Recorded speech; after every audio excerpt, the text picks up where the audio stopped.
out there in the on the right.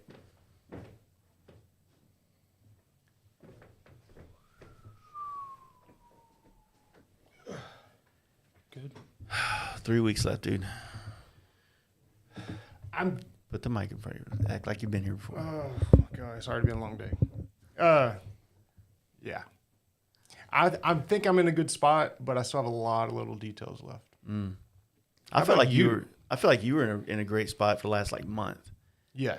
So once I got my frame back, then I felt more comfortable about that. Yeah. The detail stuff I think is way better for a guy like you that has the ability to make those details versus my spot is like when I start seeing a salute, what would be cool in this spot, like I don't have that ability to go right now and do it. Yeah, it's like I got to see what's available or who's available. Yep. Like it's just a different kind of relationship to that part, right? Just like the dumb little thing, like I had all the firewall and everything put on, and then that key stuck out like a sore thumb, that just brass looking key. Yeah. So then I made a key cover, It only took 10 minutes, but it's fun. I don't know what I'm gonna do. I haven't even got to that point to see that yet, so I know it's gonna look probably. Because it looks like a master key lock, just cheap looking. Yeah. Mine is. I don't know about yours. Did you do those marine keys on yours? Same as mine then. So I don't like that the housing for that thing's kind of plastic though. It kind of. Oh, mine's not. Yours isn't? Mine's for motorcycle. It's start, whatever. And there's an accessory light too. You still run a. You still run like a starter switch, or is it on the key? In it. Okay, that's same as mine then. Yeah, but mine's a metal housing on the back. But I also noticed the nut on yours is the same too as mine. It's probably the same thing then. Yeah. I don't know, man. It's coming down to it, but dude, this whole year, I mean, it's crazy to think that like in November last year, we started coming up with this idea to do the FXR tour, and then it became a reality in December. And then we did the podcast in January, and now we're sitting here 3 weeks out, and just how everybody's bikes, the progress that we're seeing in our group chat, the response of everybody that's involved in it and people that's seeing it. It's like it's awesome that it's came together this way. Yeah. What's crazy is how like most of the year nothing really happened with anybody, me including. Like I'd cut a piece off the frame and then it'd sit for 3 weeks. And I wish I wouldn't be that way. I wish I'd get more prepared. But like everybody's in the crunch right now, like super crunch. Like Paul with that part, he couldn't find the gear. Yeah, the gear. Yeah, like 3 weeks out. That's the thing though. It's like you have the time to do all the planning and get things in motion, right? Right. So the first like 6 months of this stuff, I think, is for that. Is to just get your plan together. Make things happen. But obviously, most of the people involved in this they're running a business, right? So there's so many of the obligations that you have throughout the year through other events and shows and customer bikes and customer products that, of course, it's going to be kind of on the back burner for most of the year until you're able to completely give it 100% attention. And so that's literally when we got back from Sturgis, a switch just went off in me. Like there was nothing else in the way. Yeah. And it's been actually... I've been trying to articulate it over the last couple of podcasts and videos, man. It has been just a breath of fresh air of creativity. It's fun. Yeah. And at those same like bagger performance parts and looking at that same bike every time. That's what I liked about it the most because I can look at everything differently. And I can make what I want and not stay in this box. You know what I mean? So, and I think it's dope that people are doing choppers and stuff in it too, like yours and who else? Paul? Paul's got a chopper. Technically, Rennie's is somewhat of a chopper, but it's I like his a lot. I like his a lot too. Yeah. See if he pulls it off. I know. I'm actually a little nervous for him. Yeah, he's got a few irons in the fire right now. But yeah, I mean, like once it kind of like after Sturgis, it was like all hands on deck for this to wrap up this project or get it going. And I've worked that way. I need it to be that way. Like I can't compartmentalize. Yeah, I need it to be to where I'm 100% able to dedicate myself to something, right? Yeah. So that's the same way I am when I paint stuff. Like I don't like Jeremy's like this, and I envy him for it. Jeremy can like paint 3 projects at one time, and I'm not that way. Yeah. Like I am like very tunnel visioned, one project at a time, see it through, and then dust my hands off of that project and then start the next one. And that's kind of where we're at with this build. Yeah. You know, so. Yeah. I don't know. I traveled way too much this year, and that's the reason mine kind of came down to the crunch too a little bit. But I don't know. I'm freaking nervous still. Yeah. I'm nervous about everything working and fitting right, and I don't know. And the wiring, I hate. That's what's next for me. Yeah, well, you stuck with the whole CAN bus system on the whole bike, so even though you did it's a standalone from Thundermax, but still, there's like the headlight, tail light, you know, all that crap, and keeping it clean. And then I'm running another like backup light down low because my headlight's really not a headlight. So, yeah. But yeah, I think I'm in a good spot. Your original plan of what you were thinking about doing on this bike versus where you're at now, like how many? 2 different. I went through 10 bikes probably. For real? Because I think when we first did the podcast, it was T-Sport style fairing, all this crap, 2 carburetors and blah, blah, blah, blah, you know, and I keep changing. Now it's fuel injected, no fairing at all. I was going to do a windshield too, and I'd back that out because the way the front end came out to me, that's like what you need to see. So I didn't want to cover that up at all. So it's kind of I hate to say the word main attraction, but it is kind of like the most unique thing on the bike. Yeah. And it's so much polish. It's like in your face a little bit. So I'm hoping the paint kind of dumbs the polish down a little bit up there. It's bright. Chrome boys. But you had originally talked about possibly doing a monoshock as well on this thing. No, it was the 2 smaller shocks, which I have. I bought them and everything, and I was going to run them behind the side covers, which now would have made a nightmare for everything else because I'm stuffed under the seat. The battery and all the Thundermax crap and all that stuff too, like stuffed in there. There's no way I could have done that with the shocks. It was like a cantilever style. How do you think Justin and them were pulling that off with FXR Division's monoshock? Are This they is doing done. carbureted? Or are they doing No. fuel injected? Fuel injected. Man, where are they putting all the wiring? That's going to be... I think above it, they have like a little pan too. I thought that was where their battery was going. Ooh, I don't know. Yeah, that's gonna that whole situation is gonna be. I don't think they're running a carb. No, they're not running a carburetor. They're probably running fuel injected. I can't see them going carburetor on that, but Because didn't they originally build Jeff's first one? yes. And that was carburetor. And I think that's who was telling me they're having issues with the carburetor on the M8. Like starving for fuel or something. I could be wrong, but that's what I remember. Yeah. That's I don't know, like that whole. I know Paul is Paul still on the monoshock thing as well. Mm-hmm. God damn, it's Like the tabs are welded on the frame and everything in the middle. yeah. But his is that big Pro Charger hanging off side, carbureted. Yeah. So it should not much wiring. Yeah, that's good. I don't know about the battery. Brian's TPJ is it's looking pretty dialed. I like how I haven't seen like the whole bike as a whole, but I feel like it's got like this nice touch, and I love how he did the Liberty Edition paint, but kept the 82 style paint. Yeah. Colors. I think out of the whole bunch, his is going to be the most rideable, like together bike, if that makes sense. You know, comfortable, rides good, strong. But it's a shovel head, right? Yeah. Shovel head. I like all the little parts. He's a pretty good machinist. I'm not going to tell him anything. But. He's just good at stuff, man. He's all right. But I don't know, man. It's all coming together. These bikes.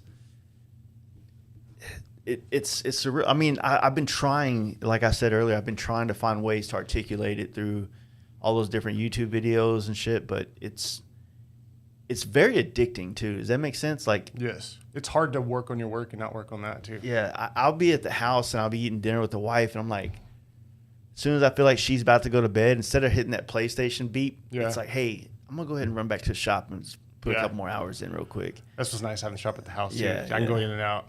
So, and then I pretty much haven't been drinking on the back half of Sturgis. So, like, I've drank like 5 times in the last 2 months. Yeah. Right. So that's just been able to like completely stay focused on this and not really have those like foggy days and shit like that. So, like I am today. Yeah. I'm miserable today. But yeah, I mean, it's all coming together. You did the what was it? Your Sturgis trip. How was that for you guys? Amazing. Yeah. So there was it was me, Jetty, Jeremy, Stone, and Austin. There's 5 of us, and basically we all, picked up along the way, but we came to Dallas, and that's where we kind of started from, and then went to Santa Fe, and then Durango, and then Vail, which I didn't even know nothing about Vail. I can't afford to be there, but it is super, super sweet. Yeah. And then after Vail, like every day we woke up, that's where we chose the next spot. So there's no plan. Yeah. And we had plenty of time. But after Vail, we were going to hit another spot, but the rain and all that crap, so we just kind of beelined it to Sturgis. Yeah. My before Sturgis and after Sturgis was way better than my Sturgis. I don't know if the rain or the vibe just kind of was off. Yeah. Yeah. The rain this year put a dampener on the whole situation, but that's kind of ever since 2020, I believe, when we did our second half of Sturgis trip where we did Yellowstone and everything. Yeah. I have a hard time looking at Sturgis as the end goal of the whole trip. It's like it's a great stop on a bigger trip. Right. You know what I mean? It's a reason to take your big ride. Yeah. And for where I live and going to Sturgis, it's like a great reason to go now, explore up into like, Montana and Idaho and all that, especially when that part of the country has very limited window of opportunity for like weather, yeah. right? And why would you want to, like, for us here in Dallas or even you, like, why would you want to go ride that stuff and then come home and then go do Sturgis again? You know what I mean? Yeah, it wouldn't be worth it. So, and right after Sturgis, we kept going to east, and then we went to like Dakota Digital and did the whole tour there, which was, I didn't realize how big that place is. That was fun. I got it on YouTube as well. And then after we left there, we went to Roadster Shop, which I'm super fan. Yeah. And they build all the cars and frames and everything. It was dope. And they're outside of Chicago, right? Yeah, north of Chicago. Nice. Yeah, I saw that podcast they did with Jeremy. It was pretty dope. It was good. Yeah. They got a setup, man. They got a whole little team behind there working, doing all this stuff. You know what I mean? The podcast took off quick. Yeah. Well, they got fucking money behind it. Yeah. So, But it was crazy being in there. Like Joe Rogan's car's in there and all that, just like big names. And they're like, nonchalant about it. Yeah. Yeah. Cool guy shit. Well, one day hopefully this podcast will be good, or it'll just get canceled altogether. So details on the trip. We're being in Durango. We have to be in Durango the 15th? 16th. I'm going to be there the 15th. Are you going to be there the 15th?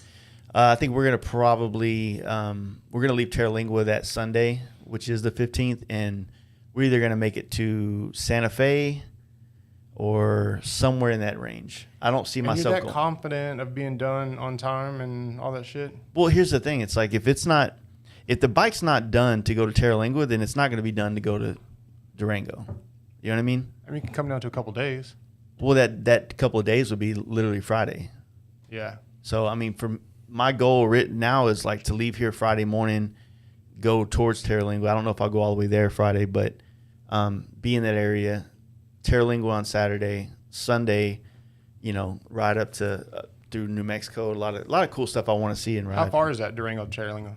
It's a rip. It's a good ride. Yeah. It's probably similar to what we have here from here to Durango. 1,000 miles? Roughly. Damn. So, but like I said, if we just went up to like Santa Fe, it'll cut like 150 miles. You know what I mean? Yeah. Finish the rest on the other Santa day. Fe to Durango's not bad at all. Yeah, it'd be quick. Yeah. That Harley shop is pretty cool. The way it's like down in the hole with the restaurant in front of it. I'm excited about that.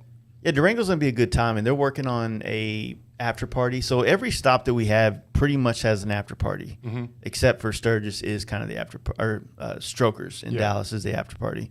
So basically, we're gonna get to Durango on Monday, which is the 16th, and there's gonna be like a lot of shit going on in the dealership. They're gonna stay open till about I think 8 or 9, and we'll be a lot of people will be coming into town. We'll be riding, partying.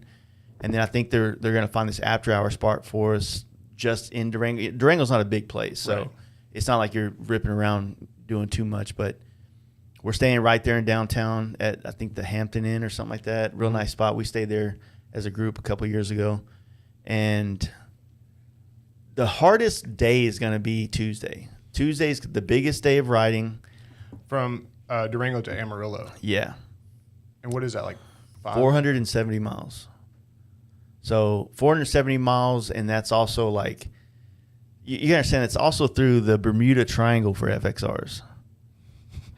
Death Valley for There's literally like some bad like mojo out there. From Amarillo to Albuquerque is like a stretch that seems like most FXRs don't ever get through, trailered or not. Don't say that. We don't need that. Oh, Poor Mike. And every time, like all the hog dudes from up north, that's where the issues are. They always have issues right there. So more than likely, I'll probably have the trailer with me. I like your idea of like leaving the trailer and just throwing it back the truck, and then for the view. But I don't know. It'd be nice to have the room, and if shit happens, on mine or anybody else's. Well, my thing is, like let's say, I mean, this is the tricky part, right? Let's say we're in Tucumcari. And we're trying to get to Amarillo, which Amarillo, John Stromberg's there. We got to ally in case we have some issues to get something fixed. Yeah. But you can't put it on the trailer or in the back of the truck on that stretch. So you have to either for no reasons? No. So if it goes on a trailer, done, null and void. Okay. You can't do that, right? Right. Run out of gas, somebody's gonna have to go get you some gas and bring it back. That kind of thing, right? Yeah. If you have an issue on the bike, then you have to try to solve this thing. Which we would, for sure. But if it's like catastrophic, then catastrophic, obviously. It's going on the trailer. But other than that, like I feel like when we leave there, if I know a lot of people that say they're coming, what does that mean? Does that mean hundreds? I don't know. I think maybe in my head, maybe 100 people. Maybe 100 people, but even thinking about that, that's a fuck ton of people riding down the road together. So that's the other thing that I think that we all should tell them. It's like there's got to be a gap. There has to be, because we have to film this whole thing. So and we can't do gas stops with 400 bikes there. No. So if we get, you know what I mean, we'll have to have some gaps. That's why we're telling you where we're going to be, what we're going to do. Yeah. Even if y'all want to blast and beat us there. Yeah, like this thing is individually able for everybody to kind of set their own thing up as well. Yeah. Not saying you can't tag along, but we have to have space between the stuff that's going on with us, with all the filming that we're doing for this situation. And which, does everybody know? So we are filming. We're trying to do like a little documentary style of the builds, of like the ride along, and then the show and everything at the end. So hopefully that comes together, right? Yeah. But to film that correctly, there has to be us 10 riding, and then a gap in the back, or even maybe we split off here and there away from them. Yeah. But I'm super stoked about that, and hopefully it comes together the way I want it to do, like the watch party and all that stuff up there at Frank's. Yeah, at Frank's would be dope, or just in general, just bring it together, create a small little event out of the deal for the initial release of the video, and then of course after that it'll go out on y'all's YouTube, stuff like that. So, but I think it'd be cool, man, just to be able to capture this in a way that I don't know, just something a little bit different than like to go see something, right? Like don't get me wrong, we're both playing in the YouTube game right now. Yeah. And it's great to be able to put that out there, but there's something different about like making something, putting a lot of time and effort into it, and then having it to where like people watch it differently, right? Yeah. Because I was thinking about that. Like I spent all this time making a video, and then I think about where I watch videos at, taking a dump. Fucking, do you? Yeah. So all YouTube, it's living room TV. Yeah. Okay. I sit down and watch it. I don't like watch any YouTubes on my phone. The only time I watch it is when I'm working at that desk and I'll put it up there. Otherwise, I'll put it on my phone somewhere. Oh, you don't like at home? No, not much, because I'm really not home much, to be honest with you. So I'm never not home, so, but that's what I mainly watch on just living room or outside, Yeah. But yeah. Oh so yeah. I think of it my way. Those videos of you in the hot tub watching it on the wall. I was hammered. There you go. But no, Sax is doing the video. If I'm not saying if, like we're not confident in what he's going to do, but the plan is obviously take this video that he creates, and we're going to have a watch party for it. That'll hopefully it'll be at Frank's at Speed Dealers. I hope so too, because that new shop downtown is so dope, dude. It is. There's another dude that I watch on YouTube. He did like the same thing in Boonesville, Arkansas, like this little bitty town, and he builds like race cars and like drag cars and stuff. And he bought these super cheap, I'm sure Frank's wasn't cheap, but a super cheap like old downtown square and everything, and bought side by side buildings, and like that's where he's doing all his racing and shit, and like the building. It's so dope. Yeah, that's the vibe, man. And it's so cheap too, in Arkansas. Well, his wasn't too bad. I think the remodel is 3 or 4 times what he spent on the actual building. Yeah. So, but no, I think it's going to be good. And the reason I like doing it there, obviously Frank's a big supporter of the tour, and just a way to kind of bring people together. And even though like Bare Knuckle Paul's in Missouri. You're in Arkansas. Then you got Rennie, me, and Corey here. You got Clem's up in Detroit. We're all right there in the middle. Yeah. Other than like TPJ and FXR division. Yeah, and then Heath is in East Coast, right? No, he's in Long Beach. Oh, I'm thinking of Ashley. Sorry. Ashley's in. Yeah. Ashley's flying in here on the 2nd, I believe, to do a podcast. Yeah, I'm excited for that one because I think Ashley, Unit 6 Customs, not just like his involvement of he was the garage builder pick on this deal, but he's been great. Yeah, he is, but just to hear like, he came here from the UK. Yeah, and like, what was it like for him building bikes in the UK, in the bike world there? That's why I want to know about the past. Yeah, exactly. Yeah. So I'm excited for that whole deal. And he's coming on a Tuesday, so we're going to ride the bike night. I'm going to let him ride the ST or something like that. Nice. So we'll do a podcast probably in the middle of the day and then just go hit bike night up, and then he's flying home after that. So, but yeah, I'm excited, man. He's got the longest.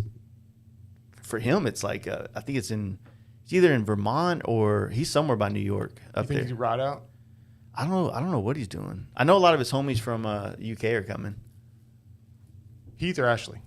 Ashley. Okay, you said Heath. Oh, my bad. Yeah. So Ashley has East Coast all the way to Durango and then back. Mm-hmm. Surely he'll throw it in a trailer or something. I would imagine, yeah. Or truck. And I think everybody has a group with them. Will you? Yeah, I have a small group with me. So Saddlemen, they're with Heath, so the whole Saddlemen team will be there with Heath. Yeah. FXR division, they usually have a crew with them. TBJ is part of that. Yeah, TBJ really doesn't have any friends. Yeah, he's finding people that can just deal with him. You know what I mean? Yeah. It's acquired taste. But I think Corey's leaving Sunday and just riding up there. I don't know if he's going by himself or not. But he's just going to turn it into a 2-day trip. So he'll get like like Santa Fe or something, and then just finish the next day off. Riding out there? Yeah, because he's like time off from work, you know what I mean? Yeah. So Rennie, I don't know. Rennie's got a million plans from the last time I talked to him. It changes. He's trying to buy a Sprinter van right now to do that, and then he's like this and I that. would love one. Those things are stupid expensive. Yeah, dude. Trailer's cheaper. Trailer's cheaper. Riding is cheaper. Scott, he'll be driving the truck, and then Saxon will be in the truck. And I think Jetty is going to be riding with us out there and then just kind of riding back on his Dyna along the way. But Scott and I were talking about it too, so he'll like blast up and get set up, and then like as we ride by, film and all that stuff. We all need to get together because I really don't know shit about filming, but I have we'll ideas. do all that. Yeah. So. Yeah, I think that once we, obviously I think we'll all pretty much be in Durango early on Monday, and we'll have to get together and start making plans. And that's why I've been getting with Saxon on, getting a more or less a idea for the flow of the video, so that we can, make sure that we're getting the interviews, the shots, and things that we need to carry on the story throughout the whole deal. So in my head, I have this like same like platform, like a little bit of talking with this one builder, let's say Clem, about his bike and all that, and then it like cuts to like riding shots, and it goes back and forth like that. I just hope it can work out. Yeah, like I said, you got to have a plan, like a storyboard to how you want this thing to go, because you want to get an interview with each builder with some kind of generic questions about the build. That way you can kind of pull it together. You know what I'm saying? Like if we're all asked the same question, then it's kind of like, like on The Real World, when like they're in the room, like you want to have that kind of aspect where the questions that are being spoken to, like the things that I'm answering are like, so the reason why I want to do this type of FXR, it's like I'm telling you. Yeah. Like there's no, you don't hear the question, you just hear the answers, but it's like they're talking to you. But you want to get all the introductions of all the builders done, and then then you got it. So you're telling the story of the builds and the experience. So there's two storylines going on simultaneously. Would you do that prior? What? The interviews or during? I would do the interviews all the first day. Really? I would get those out of the way. Not like throughout the way? I mean, you could do little like have questions on each stop. Yeah. And not the thing is like the way I would do it if it was all under, if I was doing it myself, was the first day I'd have like 6, 7, 8, 10 questions, and I'd get each dude to do that way. All that's filmed and locked and loaded. Then continue on to do capturing the event. And then every day getting on the bikes, getting off the bikes during the thing. Like, you got to have a couple things try to get one from each person. But then again, all right, so we get to this gas stop. You might walk up to each guy and go, what do you think about this? Or that was that ride. You don't have to use all 10, but just record all 10 and figure out which one sounds the best for that. You know what I mean? And also, weather on top of this might be sketchy in Durango, I hear. Everybody keeps sending me stuff. They're like, oh, it's snowing in Telluride. I'm like, it's 15,000 feet in the air or some shit like that. We're in a valley. We should be good. Yeah. Positive. I hope. I'm not worried about the road. I just don't want it to rain. That's all I don't care about. Yeah, it's going to suck for me if it does. No fairing, no nothing. But, yeah, other than that, so when we get to Amarillo, Trips Harley-Davidson, we're going to be doing an event there, and then there's an after party on their, like, Route 66 area. It's right down the street from the dealership and the hotel we're staying at. And from what I understand, John Stromberg, Lucky 7 Customs out there, he's a FXR guy as well. Is that the one that Joe met up with? Yeah. And so they're kind of putting together like their own like people's choice from them for like our bikes. Oh, really? Yeah. Like on their own? Yeah. That's pretty cool. So that's what I was kind of telling some of the places. Like, look, I don't, we started this thing. It was never like a competition, like who has the best bike, because we all have such different things that it's an acquired taste for everybody, right? So some people will be like, they love TPJs because it has more of a, that factory paint scheme and things like that, that type of stuff, right? But wasn't Mike saying, was it Mike that wanted to do like the ballot style at the show?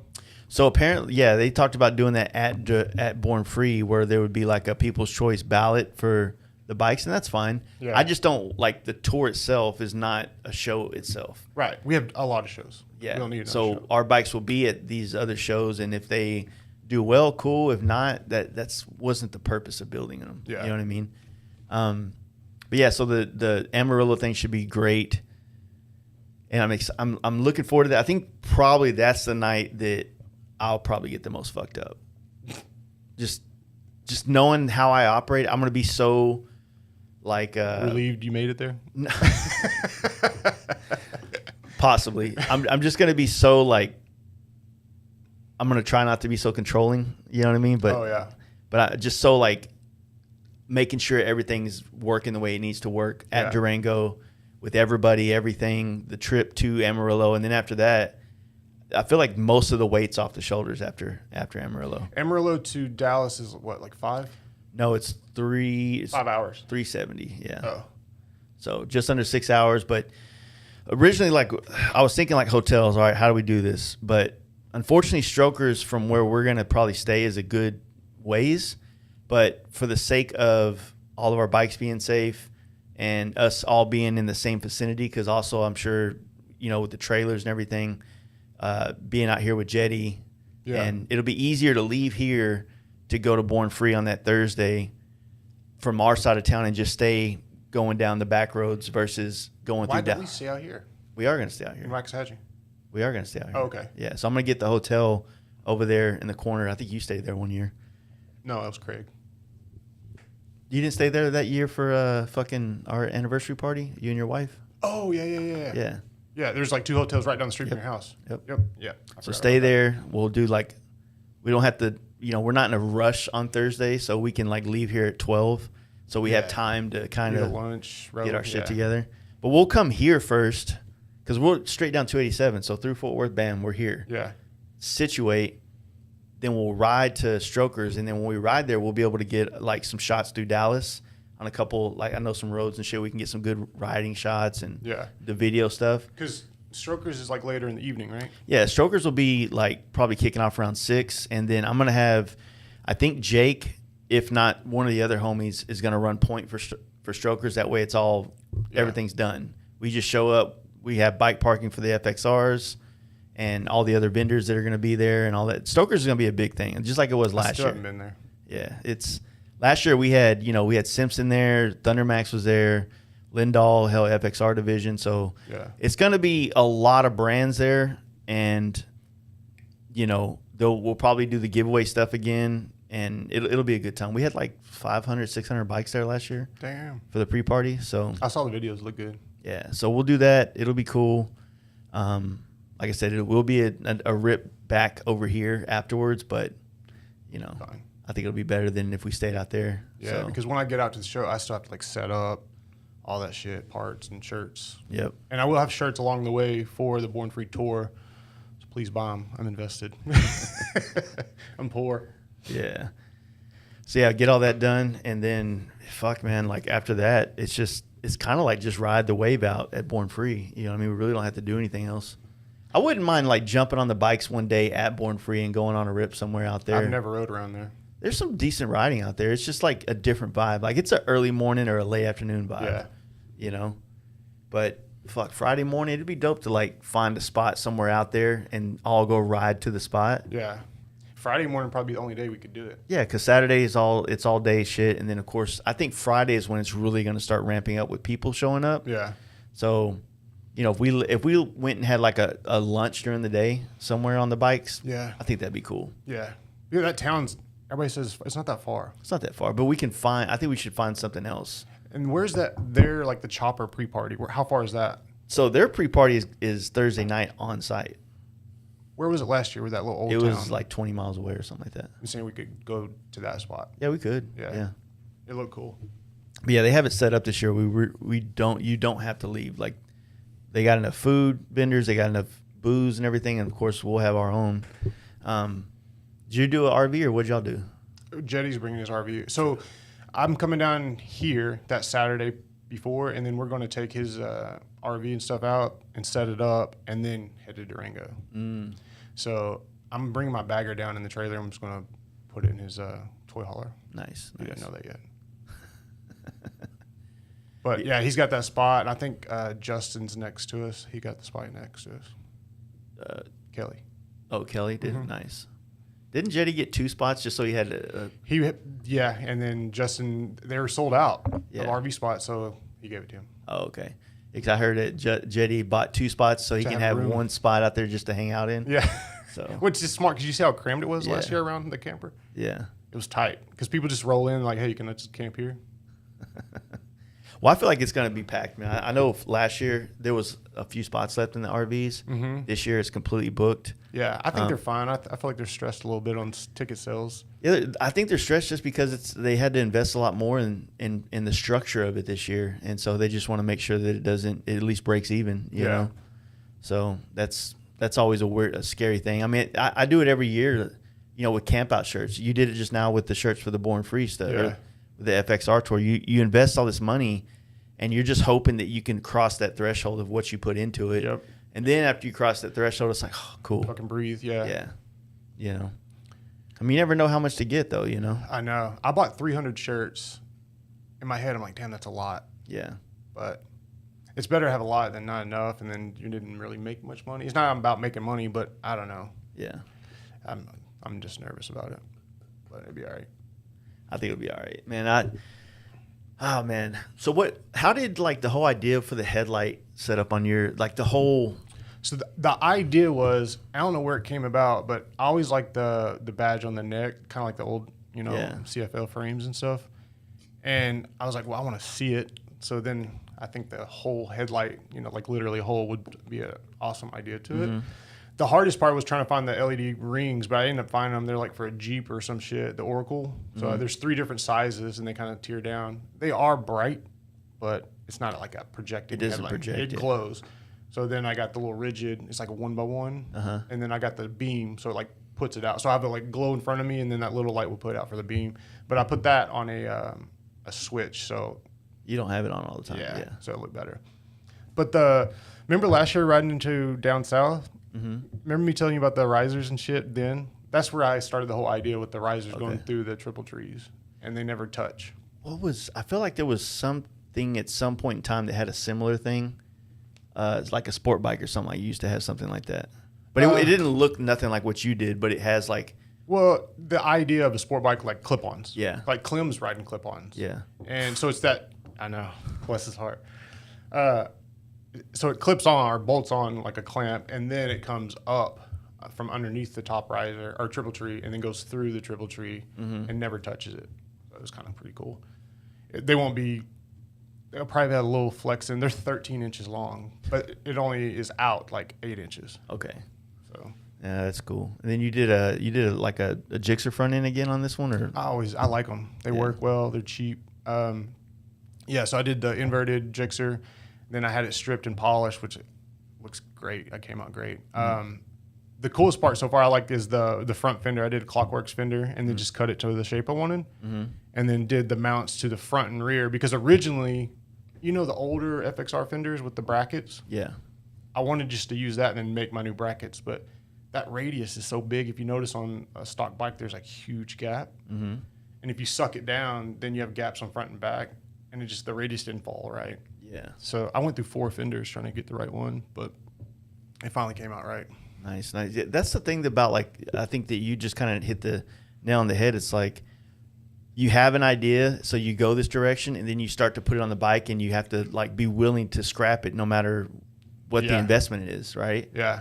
So I mean, I changed ideas several times for that reason, and I'm actually kind of backtracking a little bit on my struts. I feel like they're a little gaudy now, like after putting it all together.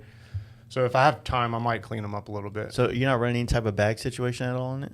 So it's just like real bare bones clean? I have a bagger. Yeah. So I was wanting to keep this like bare bones, kind of like my other FXR was, but still no fairing and stuff like that. Even though that fairing worked great, I'm probably gonna regret it about 100 miles in. Well, you could probably make like a T-Sport style fairing, go around it, still not run that light in there. I mean, that's something you could always look into later on if you wanted to. If I keep it and like really want to ride it, I'd probably do like a clear windshield. That's it, and then make my brackets to the windshield. Because Memphis Shades makes a real cool sport. Yeah, that one is pretty cool. Yeah. A lot of the dudes been doing that on their bikes. I think it clips on the bars, right, or something like that. I think top bars, bottom headlight mount or something it comes off of. Yeah, I really don't know, but possibly I have to sell this one. You know. Yeah. You don't want to be like I don't know if you heard Main Drive talk about how he sold that panhead to put a fence around his house. Pretty much the same a couple thing. Of years ago. Pretty much the same thing. Mine be selling it just because business is slow. You know, I think everybody's business is slow right now. So. Yeah, we're getting ready for a rough year next year, man. It's going to be, with all the election stuff, who knows? Oliver the other day off the air said that they're probably going to influx a lot more money into the economy to kind of faux posture it up, for election purposes. But then of course, everybody's like, they've been saying it for the last how many years, but the bottom's. This shit's got to fall out somewhere. You know what I mean? Like the amount of money people have been spending on bike parts in the last couple of years. It was nice. Yeah. It was like the big wheel bagger splurge. Exactly. So, I don't know. It just doesn't seem like possible to last forever. You know what I'm saying? So. Yeah. Especially. So it needs to get regulated to where it's like it makes sense to be that way. I feel bad for everybody that bought machines and put them in their garages thinking that. I'm right here. Not just you already had machines. I'm talking about everybody else. And a bunch of people. How many people did you see buy a machine this year? I personally know almost 10. Exactly. And a lot of them just bought machines and then hope they can run it. And like maybe I can find someone to program it and stuff like that. Which the machine is actually the cheapest part. It's all the other shit, and the software is so expensive. Like my software is $20,000. It's expensive, Do they do subscription on that, or they just hit you with one lump sum? They do both ways, yeah. It depends what software you have. But some of them you can never own. Bro. Like a TIA, you never own. You do a lump sum, and then you rent it, basically. And they control it. Yeah.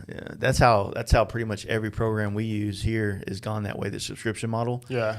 Which at first, like, it's nice because you're not having that nut every year that, or for, like, say when the next version comes out, you have to buy another, my sign program would cost $3,500, but now it's like $70 a month. So it's like $700 a year. Yeah. And then, of course, over a couple of years, but I'm also getting updates all the time. So it's kind of I want to bitch, but I can't really bitch if you really think about it. Do you have a program for your paint? No. So I don't have a mixing system here. Oh, you don't? So that's kind of my excuse for some things. Like I envy like Poland, or I want to say Jeremy has a mixing Jeremy's system. setup is fucking dope. So anytime you have an idea for a color, you can go mix it and you can change like the shades and kind of fuck with it. Like me, what I do is like I have an automotive book that I find tones that I like, and then I'll go to the paint store and say, hey, make this, but instead of the coarser metallic that's obviously in it, make it a finer one. So it's kind of harder to play with stuff, you know what I mean? Because you're running back and forth to them.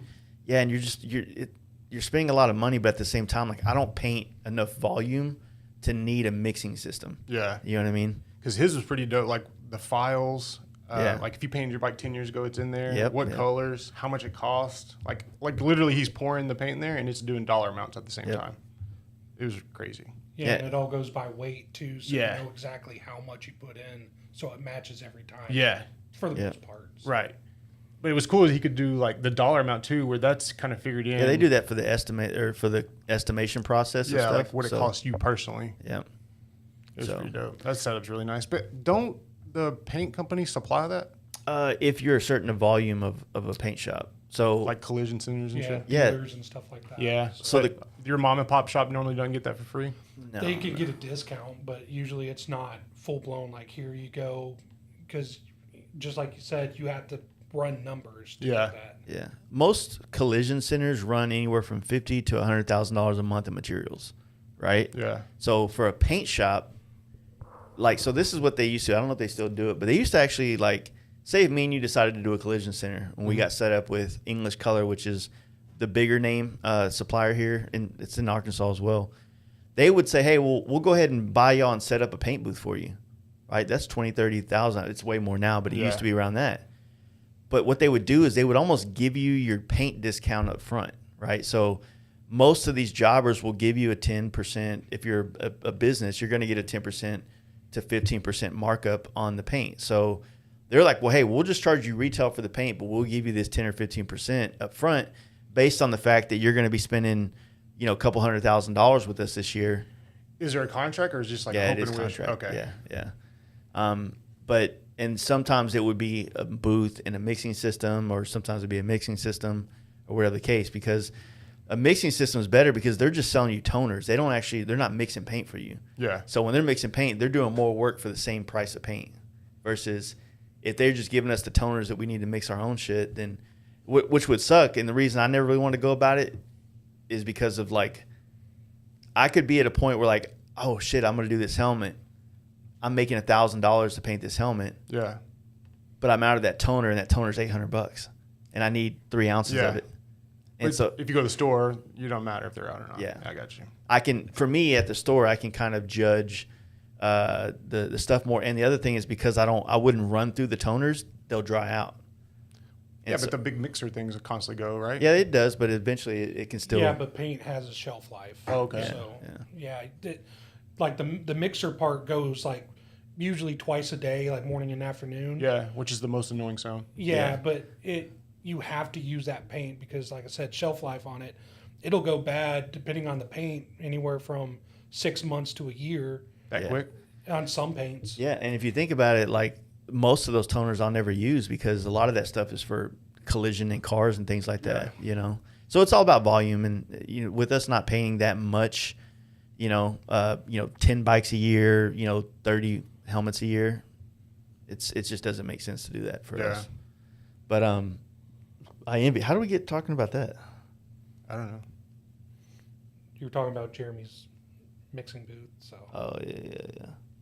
I don't know. It's I'm excited for the paint on mine though.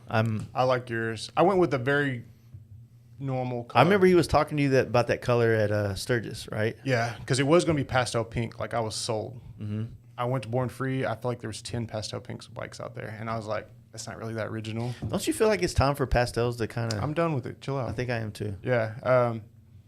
I actually want to paint my bagger like something else because every time I ride down the road and it looks like I rode it through a bug storm or something. You see every little speck on it.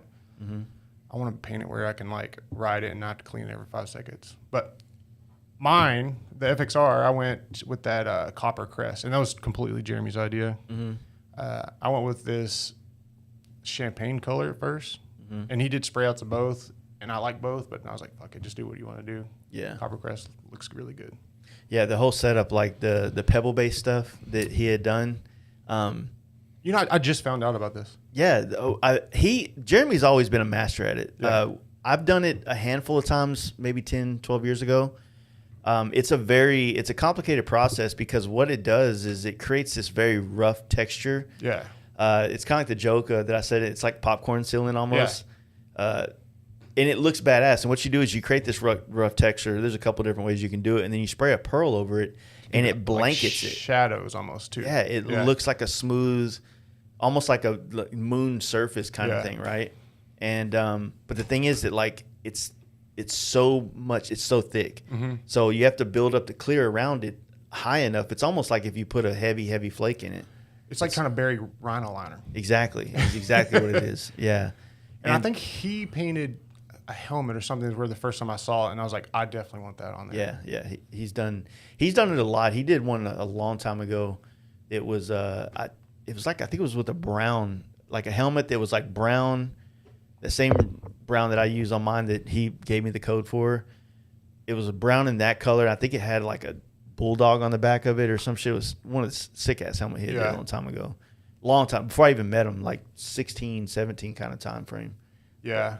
I kept holding him back on mine a lot because the bike is penniless, right? Mm-hmm. Copper color and all that. And he wanted to do a penny on the thing, but with my side profile. But I kept pulling him back. It's chill now. Just two-tone. Well, I think it's classy though. Super classy. I love it. Like I love it. I'm ready to see the 2 paint jobs, actually 3 paint jobs. I'm ready to see Rennie's. Chooch is painted out of a Phoenix area. Mm-hmm. Flying Iron is doing FXR divisions, and I'm really excited to see theirs. And then I want to see what Clem is doing on his. I think his is the only other one that I haven't seen. His looks good, and that shit came together quick. I was actually worried about his because it was just bare frame like last week, just welds and everything. I was like, and then the rollers red, everything coming together. That bike's gonna look sick. That motor's nasty too. That the way he did the lines, like the oil lines and stuff. Yeah. And it's so nice. It's gonna be a rough ride. Yeah. Uncomfortable, but it looks so sick. I can't express enough how stoked I am to see Clem being a part of this because he's just got a style, man. And I don't know if you ever met the guy before or his people that I met him like a couple of times. Dude, they're all such good dudes, and they have a vibe that's like we're just riding bikes and doing our thing. We're not, fuck your clout. Exactly. And like I love it. Yeah, exactly. I think I met both of them together. I like both of them. Yeah. And so, man, I'm glad they're a part of it, and I still want to see what Ashley Unit 6 has got going on with his paint job as well. I seen his frame. His frame was flaked out. Yeah, like rainbow flake, like a lot. Silver base, right? Yeah. But I hadn't seen any tins, anything like that from him either. To be honest, is his like just a FXR kind of? His is a twin cam FXR, I believe. I don't know what style. Not sure. Yeah, I'm pretty sure it's probably club style-ish. Yeah, because I've never seen it together. Even before, I just seen bits and pieces, so I don't know. I'm super excited to see FXR divisions. They always had like clean shit. Dude, that roller shot they had posted where it kind of showed the monoshock setup, it just looks so beefy and stuff. Mm-hmm. They're running a rigid mounted motor, like out of a Softail. We talked about that on the podcast with Corey. When you do that, you have to run rigid. So if you run a monoshock, you have to rigid mount it so that it doesn't sway. Why? Physics, dude. You're not mounting back to the motor. Someone said that they did it once, and they did a rubber mounted, and it shook all over the place. Too much movement? Yeah, it's like a dyna at that point. So the hard mounts apparently give it the rigidity it needs to stay level. I don't know. We'll see. I don't know. Are they doing fairing or anything? Not sure. I'm sure they got something up their sleeve, but they're so sneaky. Yeah, they are. Quiet. Yeah, super Post quiet. some shit. I was ready to take some heat because I'm pretty much painting it gold, mine, just like at my last one, right? But you had a gold one? Yeah, have you seen it? Even though it's a different gold, it's a way different gold. But It's I don't know. I feel like the concept of like when you're building the bike, right? You're customizing whatever you're doing. All the things that you won't allow yourself to do because of what somebody might say is the kind of restrictions that I didn't want to have going through this thing, right? So if I'm seeing a gold bike in my head, I want to fucking do a gold bike, right? Build the bike you want to build. Exactly. Don't worry about anybody else. So that's kind of, where it was at. It's like, man, because in my head, I was like, dude, don't do gold. You already did a gold. But that bike's almost 7 years old now. So it's not like And it's a polar opposite bike. It is 100% different. But every time I would see this paint job in my head, it was on a gold, base basically. And I'm glad you're doing flames. Yeah, I've wanted to do something in that vein for a while. You know what I mean? I hope you do the portraits. I hope I can too, man. It's funny. The thing we were talking about at lunch about how I've been feeling about paint lately is got me to where I want to airbrush. Like I really want to sit down and do it, even though it's literally almost been a year. Since you airbrush? Yeah, because the last thing I airbrushed was Yonkins helmet. I did the Indian Larry helmet for him. It was a year ago. It'll be a year in October because I did it for him for. I think he had it for down south. If not, it was right around down south. So I haven't done any kind of pictures. You need to bring that back. Yeah, I mean I want to, but on the helmets. Yeah, I mean it got boring. You know what I mean? And I'm my own worst enemy when it comes to stuff because I get to this point. Me and Corey talked about this on the podcast the other day.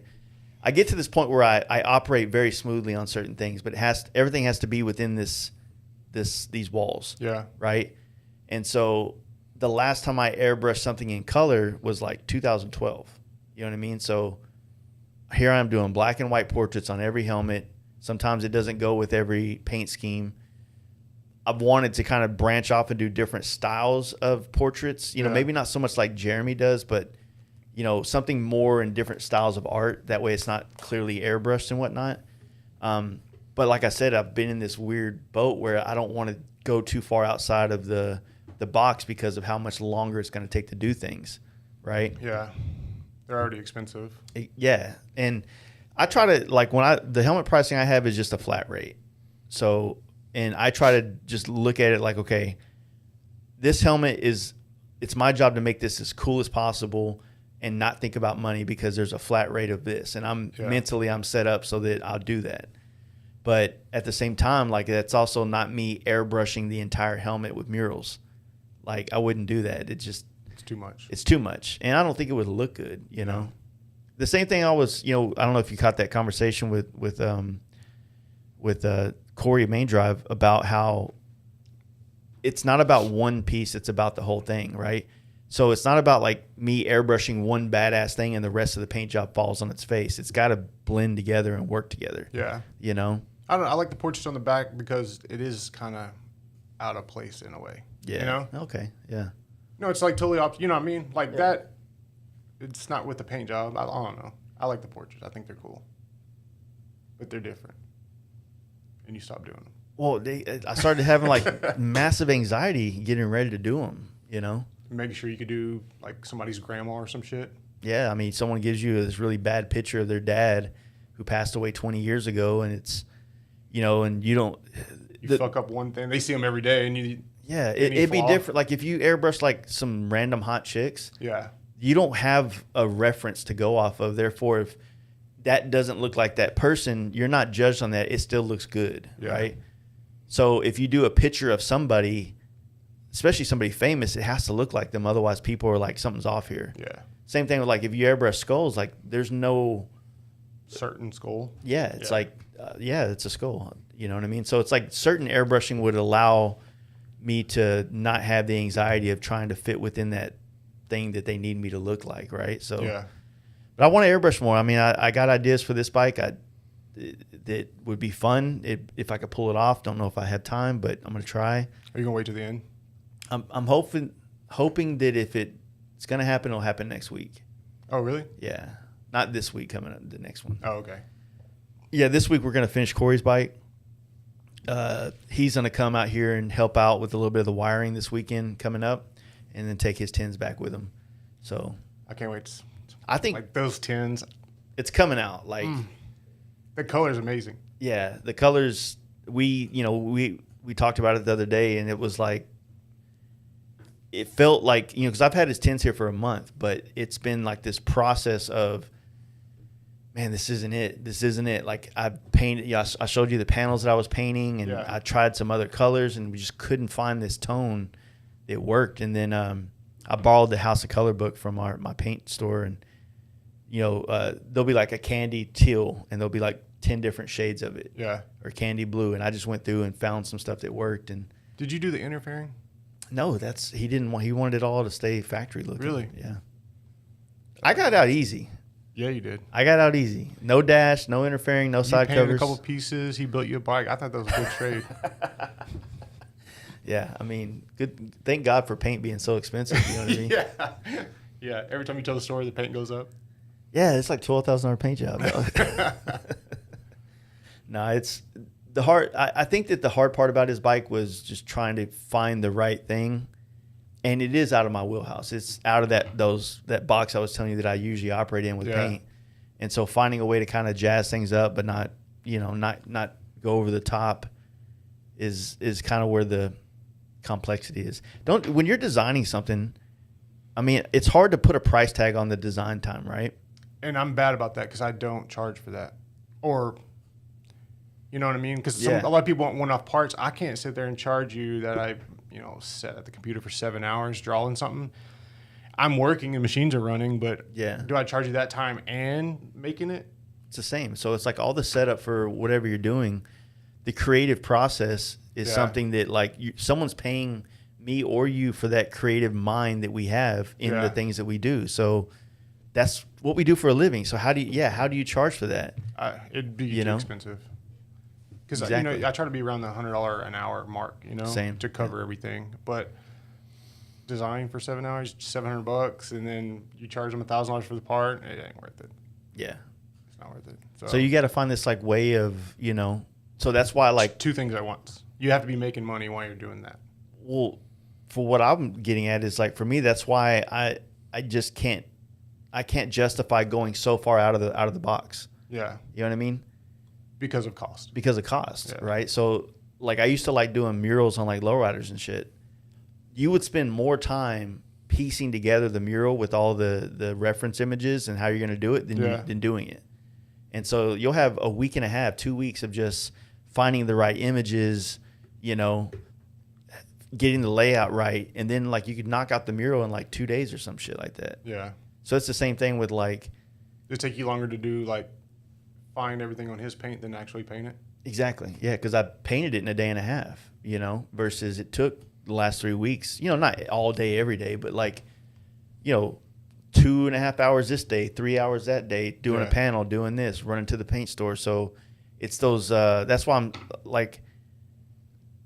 working within a color palettes that I'm used to, that I'm familiar with, is easier to smooth the process and get things out versus, if he would have wanted anything gray, black, candy red, candy orange, candy gold. It's totally opposite. Exactly. Yeah. It's a teal, right? Finding, there's plenty of good looking teals, but finding two versions of teal that work together, a dark and a light, that are contrasting enough to where they're not the same color. Yeah. But that's where it's hard. So, that's why I try to tell people, when I go outside the box and I try to elevate what I'm going to offer people, I try to do that for myself. Yeah. Like what you're doing with your builds, you try to go outside of your box and bring some new flavor to your palette or to your customer base. Yeah.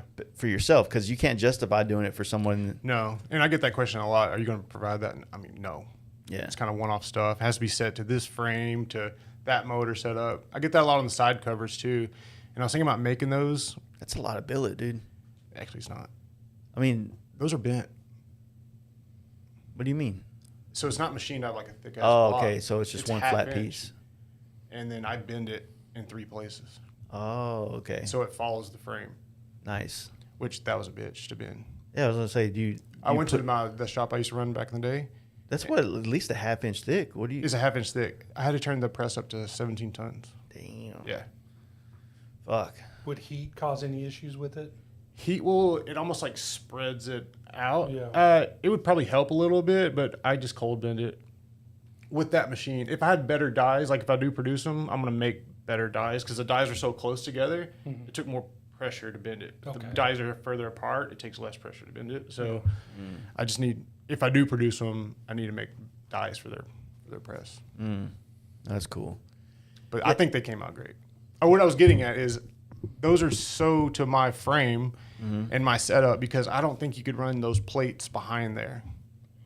You know like the electrical plates. Yeah, that like are FXR Division makes. I don't think you run that back there. And you have to drill a hole in the corner of the right side of the frame and then bolt it all the way through. So it's very easy to say, oh yeah, make them, but like you have to do work on your end to make it work. How is that with like products with you? Do you ever in these process of like the bagger or this, do you get to a point where maybe a new flavor could come to an existing part or? Yes. Okay. Yeah, like just different ideas and stuff like that. Is that what you're talking about? Yeah. Yeah. And on my shit, I can go wild and weird. I think my bike there's a lot of weird parts, right? Like the headlight and risers. But then it also creates, like the triple trees. I could switch it up and make it a sellable part. Yeah. And which I love the way those came out. And with those trees, you don't have to extend your tubes at all. Because normally you stretch the tubes 2 inches and then do a 1 inch drop. So, but yeah, I come up with random ideas and products out of it. I feel like the billet, like fender struts, I feel like that's definitely a market right now that's getting tapped. I mean, Cut Rate has a handful. FXR Division has some. Barrett has some too. But I feel like it's still something that's like, lends itself to a little bit of a place to make something. Right. Does that make like sense? mine with the handles is kind of a weird deal. Yeah. And the reason I do the handles is not really to move the bike or whatever. You can strap to it. You can do whatever you want to it. And it is nice to move it around and grab the handles. But I kind of did as a joke on the bagger, and I use them a lot. So Joke's on you. Yeah. But the subframe, I am making a few of those next month. For the bagger? Yeah. Because a guy wanted one bad, and I was like, I'll make one, and then I'll go ahead and make like 2 or 3 of them. So I have a couple available in the next couple months. But it's just so much, Yeah. Material and time. Like the swing arms, they're expensive, but there's not a lot of profit in them. There's so much machine time. Yeah, so like how do you pick how are your products going? I mean, good. Like the standard stuff, like the kickstand blocks, horn deletes, gauge relocations, those are just ticking along. But business in general is down on my end. I think everybody's the same way though. Yeah. Not even the industry, just like across the board. Yeah, like I think it is kind of in that weird spot. Like I was telling you at lunch, it's like I usually when I put out a post like we're accepting a helmet, it's like gone. But same with me with like I post up like, hey, I have some extra parts, and normally in a couple hours it's all gone. Now it's like trickling along. Yeah. Also, I still can't wrap my brain around why my Instagram is like so throttled back. It's the second time it happened this year. It did it in December to like February, and now it's doing it from August essentially to now, where like I'll show you the analytics. It's like I have 500 followers in the 28-day period, but 490 unfollows, right? And it's obviously like a lot of those bots, right? Yeah, I get a lot of that. But at the same time, like in 28 days, only 20 people have followed the page. It feels like I hate being that guy to say like, oh, they're shadow banning me, because I don't think it's that. I just feel like they're throttling back my profile or my whole brand thing. You know what I mean? Because it doesn't make sense, because naturally it would just grow more than that without even trying. And how do you change that? Like boosting, paying them and shit? It's apparently, I mean, I keep getting these like ads from them about paying to sponsor it, but it's like, do you want me to make reels? Yeah. Do you want me to pay for the fucking shit? Like, what do you want me to do? I just want a normal Instagram. Yeah. And I've said this a million times. I would pay, I'm not going to say how much I would pay, but I would pay, it could be probably my biggest bill other than my rent. If you could rent. reach your actual followers. If I could just, if it just was like it was in 2017. Yeah. You know what I mean? So it's like right now it's like, if I post a picture about this or that or whatever, it's like I need people to see that. And if I'm making reels, I've made more reels in the last like month than I ever have in the entire time of having Instagram. Same. And it's still not doing anything. It's like, it's just. Mine are doing okay. I don't have the followers you have, but like my reels and stuff like that, my posts are doing actually really good. Yeah. Stories are shit right now. Yeah, it's weird because I don't know. I feel like it's easier to take like a smaller account and push it and gain some traction with mine than I feel like it is to take mine from where it's at to anywhere else. Do your other small ones get traction? Like when I do the photography one, I haven't really posted anything in it, but if I stay consistent for a week, I see a return. Yeah. You know, a couple hundred followers, things like that. The personal one, I have no intentions of ever really pushing that anywhere. It's literally, it's just for like a file for your personal pictures. Yeah, just something, you know, like the whole relationship with social media over the last year or two for sure has kind of like, I don't really like being there anymore. I'm kind of craving more like old school interactions, if you will. Like I'd rather be in a chat room than on Instagram, you know what I mean? But then again, it's like all the group chat stuff has kind of died off on all fronts. Yeah. And it's just weird. It seems like when did it not feel good to communicate with people anymore? Just so much right now. I know it's a lot, right? There's so many different angles, there's so many different places, but it just seems like it would, you know, like the communication is how everything grows. Like relationships, you know, understanding of what's going on, everything grows by communicating. Yeah. And when you have like groups of friends, and not saying that all our friends or my friends or whatever, like it's bad. It's just like there's no draw. Same thing for me. Like I have no reason to post anything here. Right. You know? That's one thing I like about this whole FXR tour. Yeah, that group chat's fire. The group chat's good. You look forward to a Friday. And here lately, I've been always fucking up on. I can't get it out on Friday because I'm not done with the part. Same. So it'd be like Saturday or Sunday. But it's something to look forward to. Yeah. You know, and it's been fun. And I'm excited for next year's too. How are we gonna do that? The picking the people. I think this group needs to be involved partially with the next group. I thought about that. I thought about what if like each builder had to like reach out to somebody. Cool. Yeah. You know what I mean? Yeah. I mean, I would like to get a few people that I want in there, but if it didn't work out, it didn't work out. But I think they definitely need to be involved with the pick for next year. See, I think it'll kind of give us a little bit of a amnesty, if you will. Yeah. That way we don't have to. We're gonna get it anyways. Yeah. You didn't pick me, or you should have picked him. We got that this year, you know. Yeah. And some of those people we want to pick for next year too. We just want to give everybody right out the gate. Yeah, and I was thinking about that the other day. About it's funny how we kind of both are on that same kick without even talking about it, but I just feel like maybe that might be a best way to do it if every builder involved now put a suggestion on there and also did the introduction. Yeah. That way we're not cold calling anybody. Yeah. And then still let the group of people pick their 10th, you know, garage guy. Yep. I think that'd be cool. And I definitely want to keep that going. The vote in the 10 or whatever, you know, submit. But I think that's I don't know. That's a good way to do it because, like I said, it can, you know, everybody knows everybody, you know, at some point. I don't know. It might be an option. And then next year we should probably start a page for that. And then this year's is too much, but I think next year we should. It'll be easier next year because we'll have more free time. Yeah. You know, what's your next year look like? I know mine is different, but it's equally busy in a different light. I haven't planned anything out. Only plan I have right now is I'm building my son's FXR. Yeah.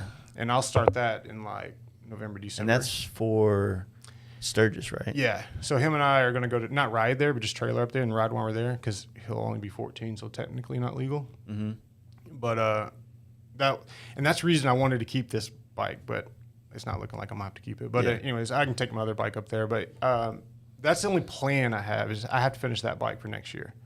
I mean, I hope I get on the list for the Harley bike, but you never know. So. Yeah. I hope they don't ask me because if they did, I would take it, and I have no intentions of doing any bikes next year. I would love that one. For some reason, I want that one. That's a milestone. I pissed off that Brad Richards dude when I met him at Sturgis. Is he the one that actually does it? I don't think he picks, but I think he's definitely up there with all that stuff. I wouldn't say I pissed him off. I'd just say about the photo thing. Yeah, well, he came up and we were talking. You know, he was looking at the ST and. You know, and he seemed kind of like interested in things, and I was like, "Hey, just so you know, like I'm the one that really leaked all the photos." And he said that was a bad thing. And then he just walked off. I'm like, the fuck does that mean, dude? Like you got in trouble by your father? So I don't know. It's kind of one of those deals where it's like, you know, the whole situation, like I don't intend on doing it anymore because it's not really worth the squeeze. I just thought like. Are you talking about the posting the photo? Yeah, well, first off, you know, I told him, I was like, man, just tell your people to stop sending me photos. Yeah. You know, I'm not under NDAs with Harley Davidson, and this is media. So if something like that crosses my table, what the fuck do you think I'm supposed to do with it? Not post it. You know what I mean? Like, why? Someone in my shoes without being connected to the brand that way, why would you not do that? But is that going to hurt you? I will sit down with every one of their fucking people and tell them you're welcome. That ST, when I leaked that, that created so much hype for that bike. The only reason they don't want to put the photos out is because they don't want to stunt sales before the bikes come out. But this year, those photos, I feel like came from other directions too. That's what I'm saying. I didn't, it wasn't, I post the first ones, but like I said, that the group of photos, like those photos went to a group chat that I was not in. 3 people from that group chat sent me those photos. I posted them. The next day, more people, separate from the people that were in that group chat, sent me other angles. Yeah. So if you work there, like how do they regulate that? I think that was. Can you have your phone? I think they planned to leak that. I think it was like planned out the door. I don't think that it was that way. But the thing is like, you know, you put that out there, it gets the hype up. More people are now wanting to go to the 120th to see these bikes in person when they come out versus because they did a pre-release that they weren't intention on. They weren't after that, right? Exactly. They had to say something about it. They weren't planning on releasing the bikes. I think it's a dumb idea. I was like, look, if you want to generate hype, you got to fucking generate hype. When I posted that ST, literally the next day there was 100 different videos on YouTube about it, about a picture, one angle. Yeah. Right. Same thing happened with the road glides and the street glides.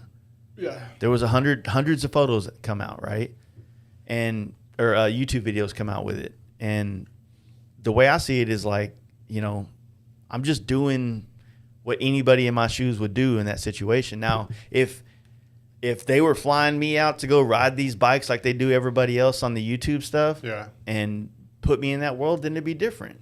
You know, like I would have like there's something. Right now, I just buy bikes from you, make them like do my part to make the industry better. Yeah. You don't pay me. Like, I'm buying this shit from you, motherfucker. Like. I have no, like, yeah, I'm going to do that. Is there anything new supposed to come out at the beginning of the year? There is, but I don't want to say anything about it because I need it. No, it's my pet rat that's running around the shop. Oh. Motherfucker. But no, I don't think there's anything new. There's just some new things coming out. Like a motor and the platforms, the other platforms? I think the platforms are all the same. There's some motor options coming out. So, I don't know, man. We'll see what apparently the new road glides are supposed to be the new body style, but at the same time they do have it's like they're going to have, from what I understand, they're going to have both. They're going to have I don't like that. The current style will be like a standard. Yeah. And then like a special and above would have like the new fairings and stuff like that. I don't know. That's kind of one way to look at it, but it could just be CVOs only. I like them. I like them too, but here's the problem. They fucked themselves on that. This is a $50,000 bike that now competes with the Indian. Yeah. All right? $50,000. The Indian's $24,000 or 27 or 28. Like the Challenger? Yeah. I didn't know that. So you now have a bike that has all the options that the Indian has, but at $20,000 more. And if you're going to make a special and you're not going to put the inverted front end and the radial brakes, and the dash is where I like the screen. Yeah, the screen. I'm sure that would be there. Yeah. But all these other performance things that technically, if you're going to buy, you know what I mean? It needs to be equal to the Challenger as far as like options in the price range. It's the most expensive one out, right? As far as touring bike. Yeah, it's 48 grand for the gray one and like 53 or 2. They were going for 65 in Sturgis. Yeah, people were buying the shit out of them too. At the dealer. That's crazy. So that's what I'm saying. Like, I don't think that was the best move, you know. I don't know. I don't see how that. I think it's going to hurt their growth. And then with the year that we're probably going to have next year, like financially in the world, you know. Yeah, I'm not ready for that. I don't see it being too great. And then, you know, the other thing is like what I was hoping, what I hate when new bikes come out, especially kind of platform changes, if you will. Yeah. I hate seeing people take what they already make and trying to make it fit rather than like redesigning things for new shit.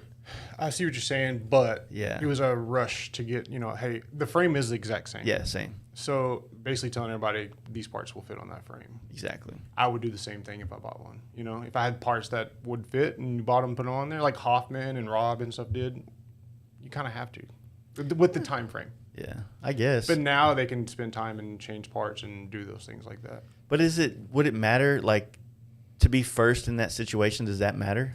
No.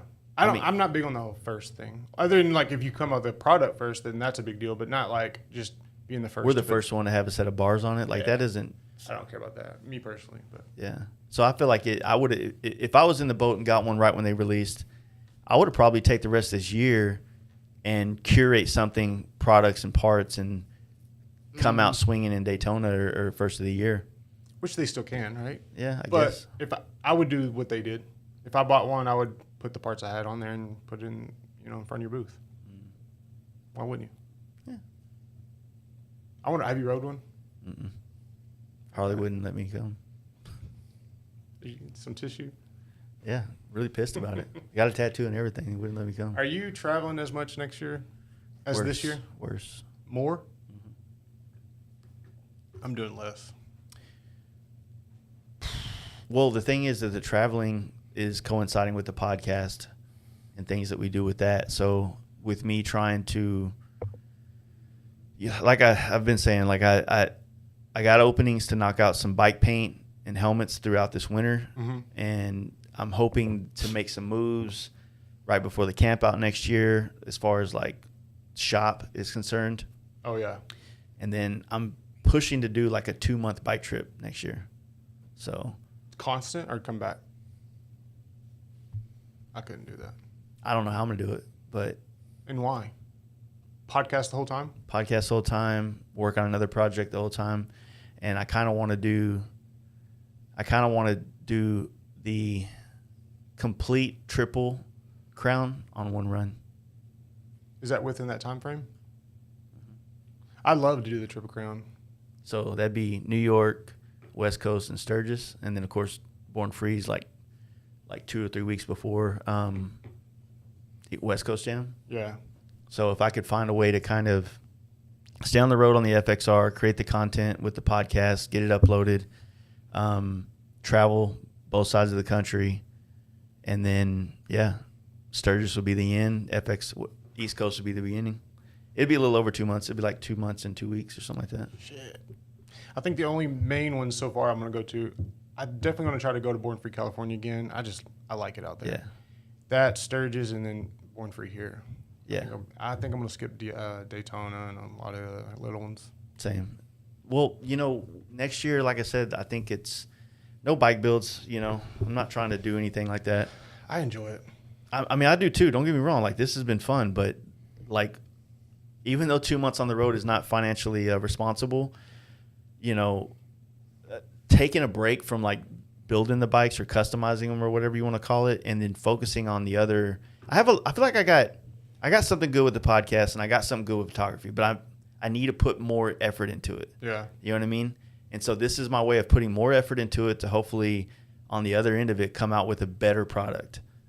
So by doing the stuff on the road, like I have ideas of people that I want to go talk to that are, if you've been following the podcast for years now, but we've been very fortunate having the studio and having this group of characters within this 350-mile radius of here. Right. That are on a lot. You, Wheelo, all the homies Your here. crew, yeah. You know what I mean? So, and that's always great, but I want to tell some more stories that haven't been heard. So I need to be able to go to New York and sit down with the people that I scheduled with, and then find out there's some other badass dude around the corner, and have the time to go do that as well. You know, it's kind of what Jeremy and I were talking about. Maybe, I mean, I definitely want to go to Sturgis, but like how we did our trip, and then we went to those shops afterwards. Do more of those, not for podcasts or anything, just to go visit and like explore, but stopping at all these shops and on the way and riding. I think that'd be so much fun. Yeah, I mean, that's what Kyle does when he goes to Born Free. Kyle Forever Ed. Yeah, you know, he'll go and spend like 2 weeks down there just visiting all the brands and shops and all them. Yeah, I don't know. I think it's for the podcast stuff. It's like being able to sit down with more brands would be dope too. But also, just there's so many people out there that that I feel like it'd be dope. It'd be dope to be able to go to Clem's and spend like 3 or 4 days up in that area. And he's in Detroit, right? Yeah. I want to go there so bad anyways. And find some more people up there that, is not on social media or not heavy on it or whatever the case may be. Maybe somebody that used to do this for this brand or, whatever. Because a lot of the parts that he's using, like the heads and all that stuff, are people I've never really heard of. Yeah. Smaller, but I'm sure they got a great story. Yeah, and that's kind of the point, get out there and do that and, kind of grow the podcast more. And, we've managed to stay pretty relevant, even though now – there's lots, Tucker has a podcast. Like I've helped a lot of people get their podcast started, like especially with video shit, right? Mm-hmm.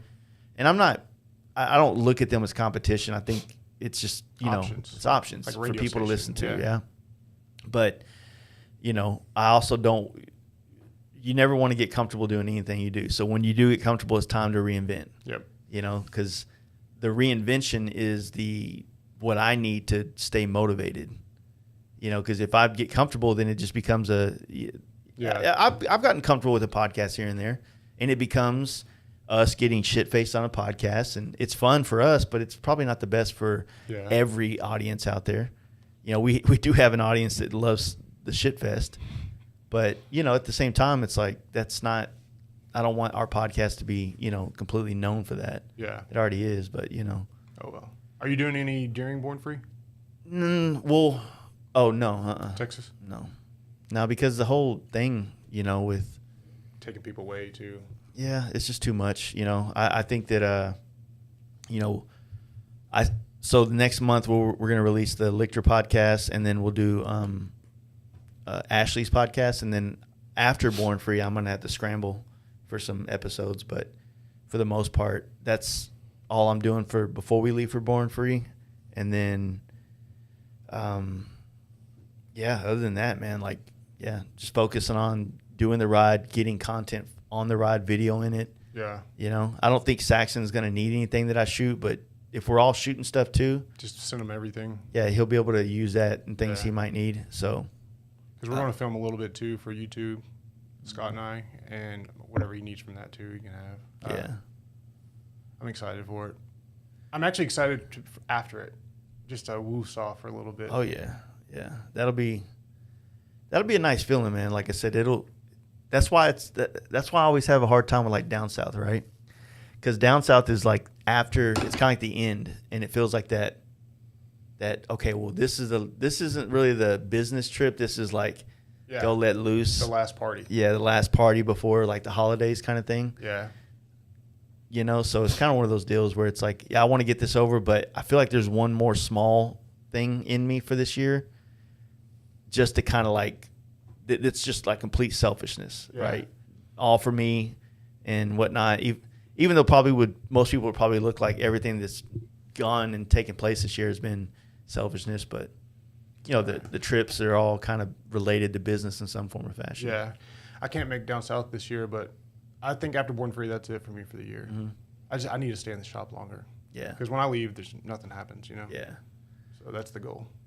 Yeah, I mean. Yeah, fuck, dude. Like I said, it's a tough one trying to figure out. Like, Daytona every year comes around. It's like there's a part of me that wants to run and go to it and check it out, but there's also the part of me that like.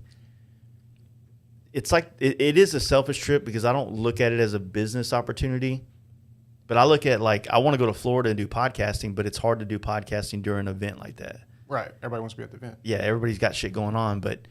I mean, there's a lot of people in Florida that I want to do podcasts with, so I'd rather just do, for me, I'd rather go do it down south and then do either before or after as like a podcast rip. Yeah. That way I come home with like 5 or 6 episodes from people out that way. It might take me longer to do that trip. Yeah. But I can get more podcasting out of it, then come home and then, 5 episodes a month.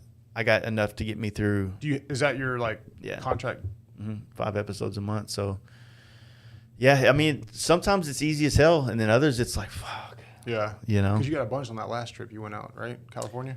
Yeah. So when I drove out there in March, I got 15 episodes. So 3 months worth. Yeah. And then that's also coming home. And then all the episodes we record here fill in. Yeah. So that 3 months turns into 4, maybe 5 months, Yeah. But it's tough. Yeah. Like I said, I'm not sure if I'm going to go to Daytona part of it, though. But I'm going to have FOMO if I miss Hardcore Show. That's the best part for me. Yeah. It's so much fun because, everybody's right there. Yeah. They're concentrated, right? Yeah. But it's all the time it takes to get there before and then after. Yeah. It's a lot. How'd you feel? Did you have any FOMO after the, what you call it? Block party? Yeah. It looked good. I thought it was going to be like a rager. Yeah. I feel like last year was pretty crazy. You see the HA dudes taking that dude's vest and beating him up? This year? Yeah. Yeah, there's a video going around. They're just on the street? Yeah, at the block party, I think. I didn't see that. I don't know if it was HA. It was just a club that was putting a whooping on somebody. Yeah. It was definitely a fair fight. Was it? Apparently, I think the caption was this dude was talking shit on the internet, and then in real life. Well, if he was, fucking good. Yeah. Jesus Christ. Need more of that, right? Now, the block party, I think that when a couple of pictures of some of the guys in the FXR Tour were, hanging out. I was like, man, I want to be That'd in been that. fun. Yeah. Yeah. And they got all the behind the scenes because of, they're all related, whatever. Yeah, the Indian Larry stuff and, that stuff looked fun. And dude, have you been to New York yet? Yeah. Well, I've been to Indian Larry. I've been to New York twice for work when I worked at L'Oreal. Mm-hmm. But, and I went to Indian Larry's one day.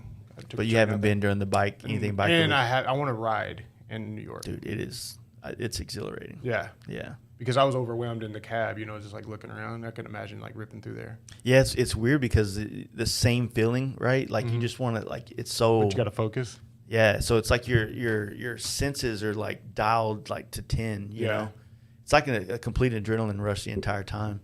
And the FXR would be perfect to ride through there. Yeah, it's skinny, get around. So that's why I'm looking, doing this trip next year. Having the time to be able to go up there do the East Coast Jam. But not feeling like, okay, now I got to get home. Yeah. So now I can go and spend another week in New York and meet with people, podcast, maybe rip up to Boston one day and go do some more stuff. And not feel rushed to get away from things, just long enough to sit there and absorb things. Yeah. Get episodes. I'd love to go up that way. Yeah. It's just so much time to get there, too. Yeah, and that's the point of this whole trip is like the whole trip will be capturing episodes and content the entire way. Yeah. So that, And you're planning on doing all this off this chopper? Yeah. We'll see. Sissy bar, baby. We'll see. I'm excited to do that on that bike. I mean, yeah. Taking every once in a while, I feel like you get so comfortable throwing a wrench in the mix and making it like, how do I make this comfortable or how do I get comfortable with this? Makes it interesting. Right? It makes it fun to do literally some of the same things I've done every year for the last 7-8 years, right? Yeah. Ride to California, ride to Sturgis, ride to New York. It's like, how do you make that interesting? You change the bike. Yeah. And, that makes you change your pack out. That makes you change how you travel. And so in a way, it completely changes the experience. Was it a lot different on the ST compared to Bagger? Yeah. Better or worse? On the highway, main highway is worse. On the back roads, it was amazing. That's why I was telling people that I had a really strange love-hate relationship with the bike because originally, coming off of being on a road glide for the last 5 years, essentially as my main bike, going to an ST where it has essentially a version of what a road glide has. It's just not as bulky. Yeah, a road glide when you're going down the highway, it cuts the wind. Yeah. No matter how fast. You're doing 120, it doesn't feel like that. You do 90 on an ST, it feels like you're doing 120 on a road glide. Yeah. So once you get off the highway, though, it's smooth and it's nice and it's more enjoyable and relaxing. And so what that did that made me enjoy traveling is you know how sometimes you're on a trip, you're like, I just want to get there. Fuck it. I'm skipping that. Yeah.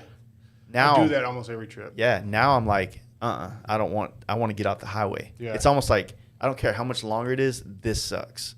I'm getting off. That was one good thing about this Sturgis trip. We had so much time. We could still, I was kind of speeded up. Yeah. And I'm bad about that for no reason. But we slowed it down and went to all those towns. At the end, we kind of sped it up a little bit. But yeah, it was the most enjoyable trip I've been on. Yeah. I've seen some shit I've never seen before. Exactly. And that's what I feel like it does is that when you force yourself off the main highway, yeah, like you just, it slows down the pace. You're able to kind of capture it more. And believe it or not, I think it's less stressful on your body, like traveling. It is, yeah. You're not worn out every day. Shorten the days up. You know, we were doing like 300-mile days or 400 miles here and there, and that made it like you could actually go out to eat, enjoy yourself. You get into the place before dark. Yeah, and get all set up, ready to go. Because every time before, it's like I'm beat, and you just go to bed. You know. Yeah. So it was fun. Pricey, but it was fun. Vail ain't cheap, dude. We lucked out. The way we did it, it was fairly cheap. Mm-hmm. I don't know how we got the rooms that cheap, but it was pretty cheap. Vail's like it's like for like Aspen's for the middle class and Vail's for the upper class. Oh, really? Yeah. We were talking about going to Aspen, but it was all booked up when we were there, headed there. But yeah, I never even heard of Vail, and that place was dope. It almost looked fake. Yeah. A lot of those places do up in that's like prime ski areas. Yeah, like you open up our door in the hotel and the launch lifts, thing, the lifts right there in front of us. That's rad. Always watch those movies growing up, like, you know, where they go to the ski vacation thing. Yeah. And wild shit happens. I feel like that was there. It was filmed there. Hot tub time machine and shit. Yeah. No, man. Just being able to have time on trips is kind of like, it's the next flex, if you will, you know. We stayed like just a couple blocks off of Main Street. How was that staying down there? I thought I wasn't going to like it. I like Deadwood. Yeah. But we can walk and go downtown and hang out and then walk home. That part was nice. And it wasn't all crazy this year, so it wasn't like a bunch of bikes going all night long. Yeah. It wasn't that bad at all. I enjoyed it. I wonder how it's going to be next year. I know the 85th is coming up in 2 years. Yeah. How long do you think you'll go to Sturgis? Like, I don't know. I ways out there. I like it. It's kind of like a. I'm gonna try to go every year for the rest of my life. Yeah. Yeah. I'm not saying that I'll be able to, but I think that the goal would be to do something like that. Be able to say, like, you know, I think the first one I ever went to was like the 74th or 73rd. Mm-hmm. So I saw the 75th, and be able to say that I got to do the 100th would be dope. You know? Oh yeah. I've only been to 4. I missed 18. If I wouldn't have missed 18, this would have been my 10th year in a row. When did we all go up there for the first time, or, you know, the big group go up there? 19? You came up in 20, didn't you? Mm-hmm. So that's because we all camped in 20, and that's when you came up there on the FXR. Because we met Wheelo there, too. Yeah. And that's when you rode the FXR up there on the... That was 20. Yep. But I think I came the year before on the bagger, 19, right?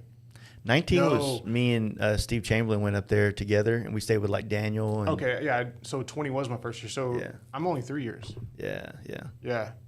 Damn, it seems like more than that. Because FXR, first year I rode up there. And then the second year I had the bagger in the back of my truck. Because my license were, you know, special. Yeah. Your wife went with you too that year, didn't she? Yeah. We camped that year still. Mm-hmm. Yeah. And then this year. Oh, no, I'm missing a year. No. 2020, 2021, 2022. Okay, and then last year it was Jetty. I stayed with Jetty in Deadwood. That's why that was the first time I stayed in Deadwood, and I liked it. Yeah. Like the little shops and stuff down there. And then this year we had the house close to Main Street. Yeah. I like the camping, man. I know that a lot of people don't like it, but I just can't sleep in it. I love it. Don't get me wrong, this year wasn't bad with the house and stuff like that, but I don't know, man. Like, there's just a different connection to it. It's the same thing like a bike. It's a different experience. Like, you can change where you stay. Changes the whole vibe, you know? And I think that I'm good for, like, you know, house a couple years, and then I want to go camp for a couple years, and then, you know what I mean? Yeah. Kind of switch it up, so. I love Winton's in them's house. And dude, I had a blast there that last night or Sunday night. It was a good so time. much fun. Yeah. Good. Big Wheel Baggers finally came in clutch. You know what I'm saying? That was the first time I met him. I like him. I kept fucking with him about his shorts and stuff. Yeah. Oh, Corey? Yeah. No, it was good, man. I think they were talking about getting a DJ next year because they had so much fun with all that. But it's like you got to do it. You can't have the DJ the whole time. It's got to like come in. It's timing. It's timing. Everybody, the alcohol started hitting right, and then everybody was kind of like on their way out. Yeah. And then that popped off, and then it just kind of re-energized it. Blast.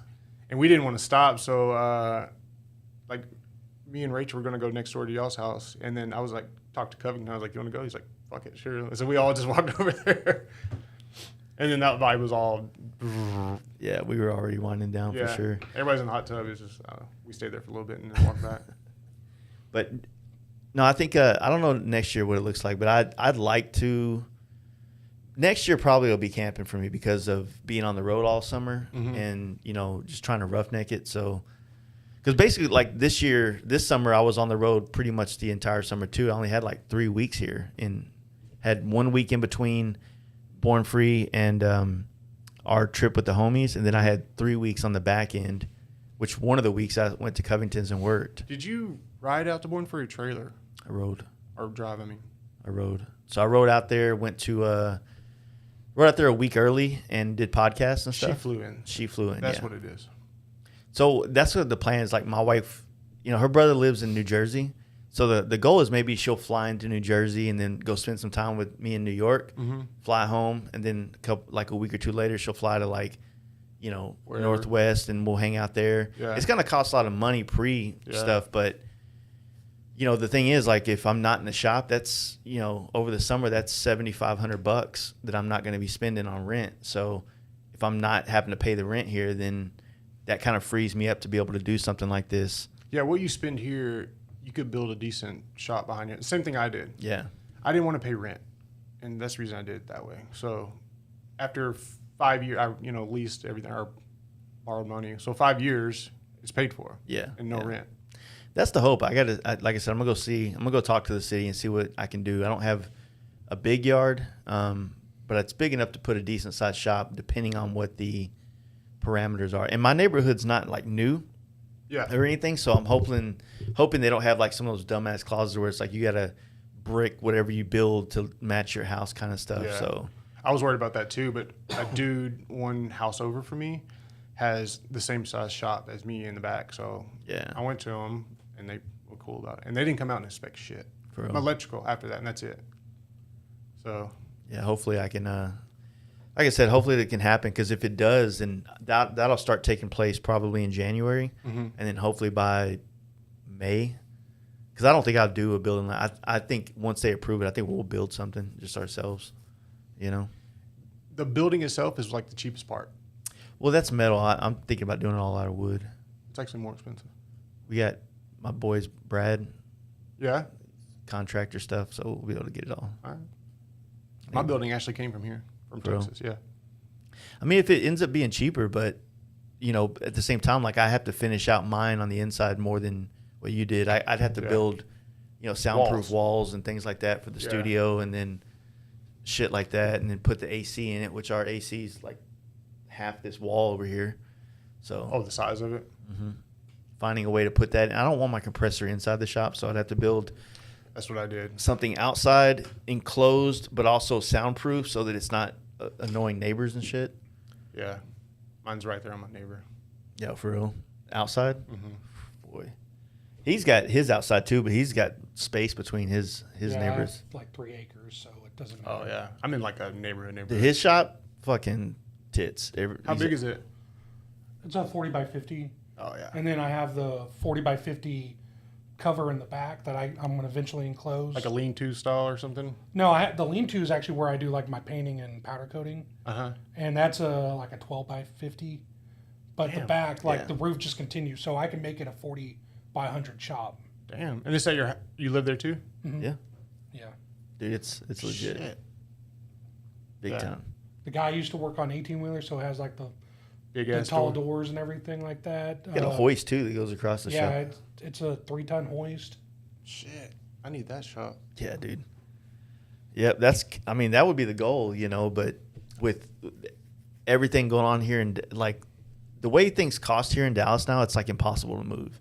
And if you did move, like you can't move and stay here. You'd have to move somewhere way out of town. And I'm getting to that point where I'm okay with being outside of like away from the city, but I'm not 100% there yet. Right now, I need my convenience. Yeah, I'll be honest with you. I have these dreams of like living in the country and all that shit. But realistically, if I want to go to the store to get something to eat, we go out to eat a lot. It's all like right there. Yeah, same. I don't know if I really want to deal with more than if it was a 5-mile drive to get to like the established part of town, that would be too much for me. You gotta think about it. 5 miles from here is like Jetty lives 5 miles from the main highway if you're going back to Waxahachie. Yeah, the fucking route from here to there was weird. Yeah. So I need, that's like pushing it for me. Yeah. You know? I get it. And I run a lot during the day, like picking material up or shipping or whatever, or picking the kid up.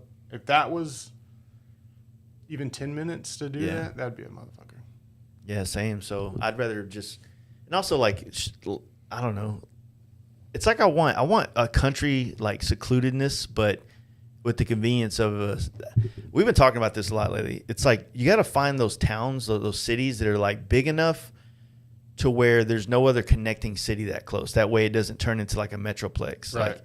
Like Dallas, Fort Worth, and now we have Frisco. This kind of, you don't know when you're in one or out of the other. Yeah, It's so big, right? And same thing with like Houston and all the big cities in Texas are like that. But what I'm talking about is like a rapid city, right?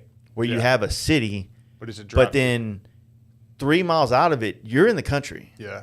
Right? And there's not another city for a while. But everything you need is right there. Everything you need is right there.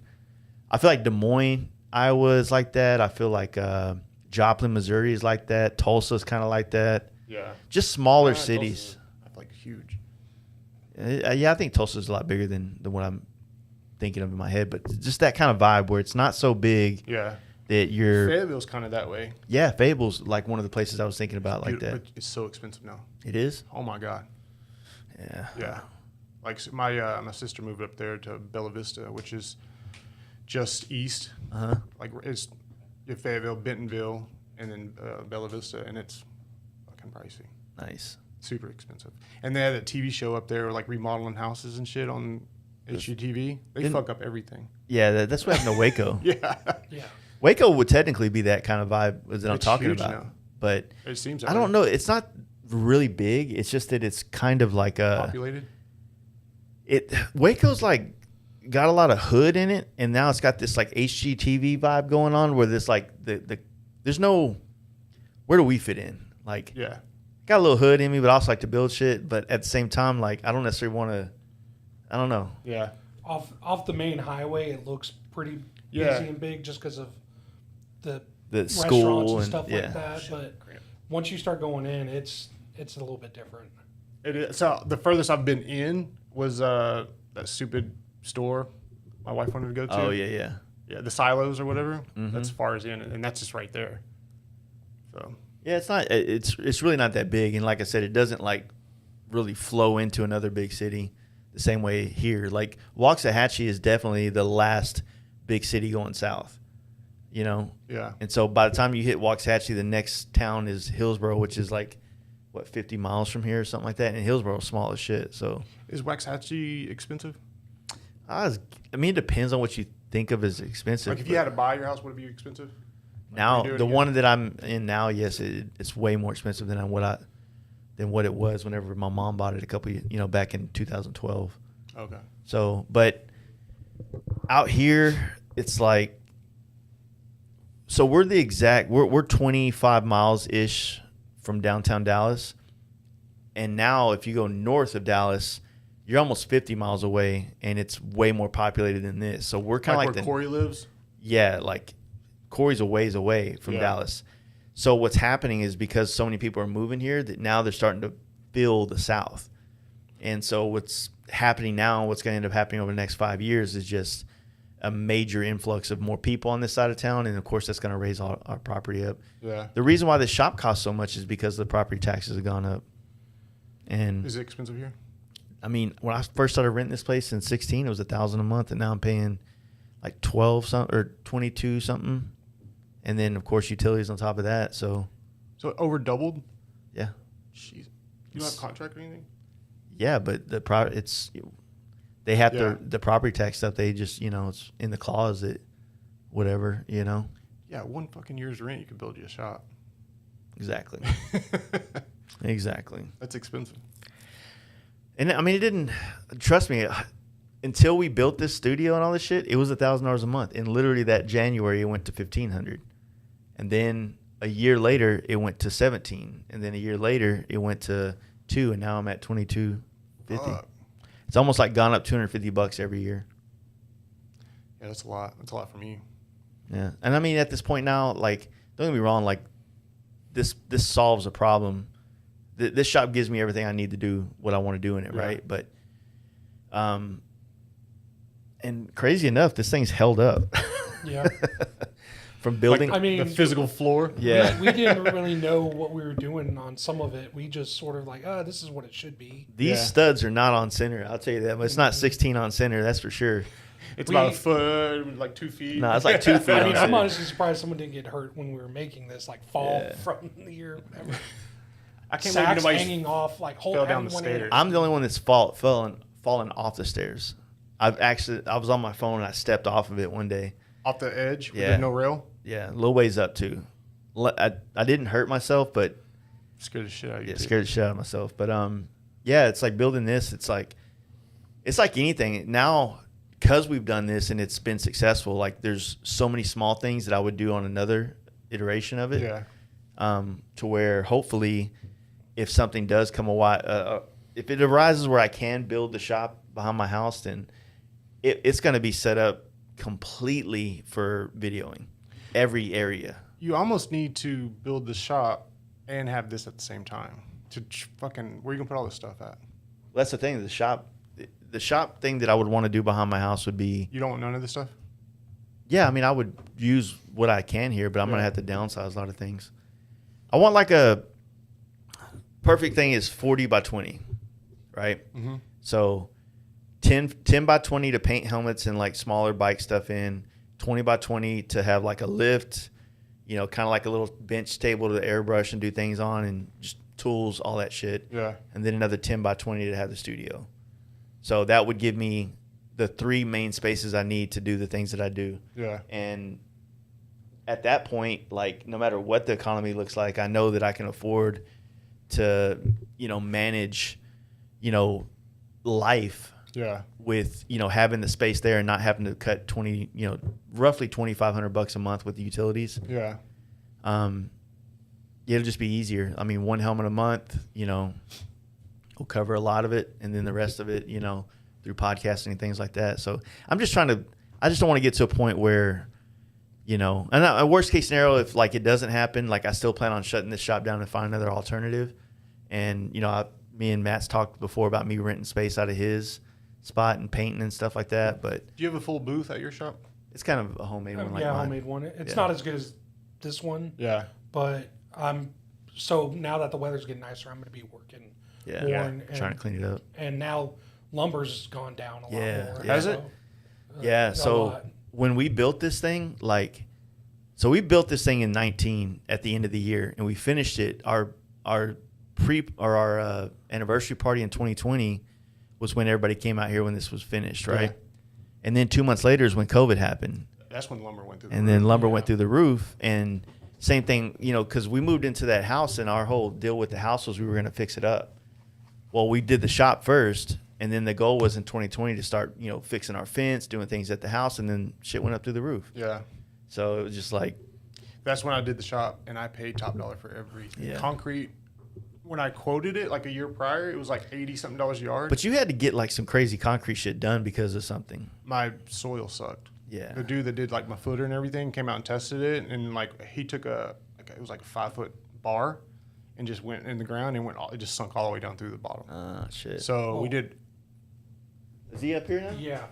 Yeah, he's right there. As soon as I moved, he got scared. God, I wish that was on camera. God damn, dude. I was about to move this. I'm so fucking scared. $2,200, you get free rats. I got one rat right now, supposedly. There's another one. There's got to be another one, right? But goddamn, he's coming upstairs now. See how fucking comfortable he is? I know. I was like, he was brave. It's disrespectful, man. It's straight up disrespectful, and he didn't even try to run fast when he runs from you. Did he jump at you? He kind of. That's why I jumped, man. He knew you were scared. Yeah. If my broom was right, if I could have swept his ass off the floor, that'd have been nice. But I'm worried that he's gonna fucking come in here and chew some wires and some shit like that. You know. Get some of those sticky pads. That's what. Didn't you say to get the sticky pad? Yeah, get the sticky pads because then you don't have to worry about the exploded.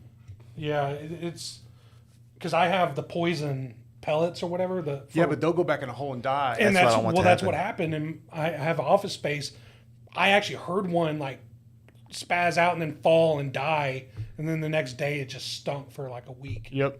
Same thing happened to my buddy. He did the poison. I do the sticky pads. Yeah. They're better than the little latchers. Okay. I don't want to see that. I mean, I definitely want this thing dead or gone, but I'm also not like I don't want his brain splattered across my shop floor. What's worse, him sticking to a pad and just die over time? Yeah, because he looks normal. Suffer, motherfucker. I mean, you could probably find him as soon as it happens, and then you could just throw him in the trash and not see him again. Yeah. Maybe he'll have a chance. I don't know if he died on my watch. I gave him a chance at somewhere else in life. So, well, all right, man. So we got FXR Tour. It's finally coming to a head. I think that the post that's been going on, everybody that's putting out, it's like it's been intense. It's been good. Everybody thinks I'm like holding back pictures, and I literally everything you see is where I'm at. Yeah. I get excited when I post it. Everybody else is like very good about holding theirs back. I'm not. I'm like open book. Yeah. I think I was telling you earlier, the only thing I'm going to hold back is the actual finished product. The final full picture? Yeah, it's just because it's the same thing with the ST. Like, I didn't post a picture of the ST done until, like, I got those shots in Tucumcari with the neons and stuff like that. Yeah. So I kind of want that, even though nobody gave a fuck. Yeah. It's like, for me, you know what I mean? I can't do pictures like that. I'm like, click, post. Yeah, there you go. Well. But I do want some good shots taken of this one before I ride it and get it dirty. Well, it should be fine when you get to Durango. Yeah. I'll be in trailer. Trailer gang. I'm not mad about it. No, I mean, it makes sense for anybody that's going to, like, especially Clem and those guys to trailer to there and then do the ride. Yeah. I mean, the thing is that, like, Clem wasn't necessarily building he already had this bike on the works, and it wasn't a bike to ride. It was a land speed record bike. Yeah. Which aren't comfortable. Which, so he completely made this rideable for this tour, but then it's back to the drawing board for this bike to go hit the salt flats and stuff like that. Is that this year? I think salt flats is usually right after Sturgis, so it'll probably be next year.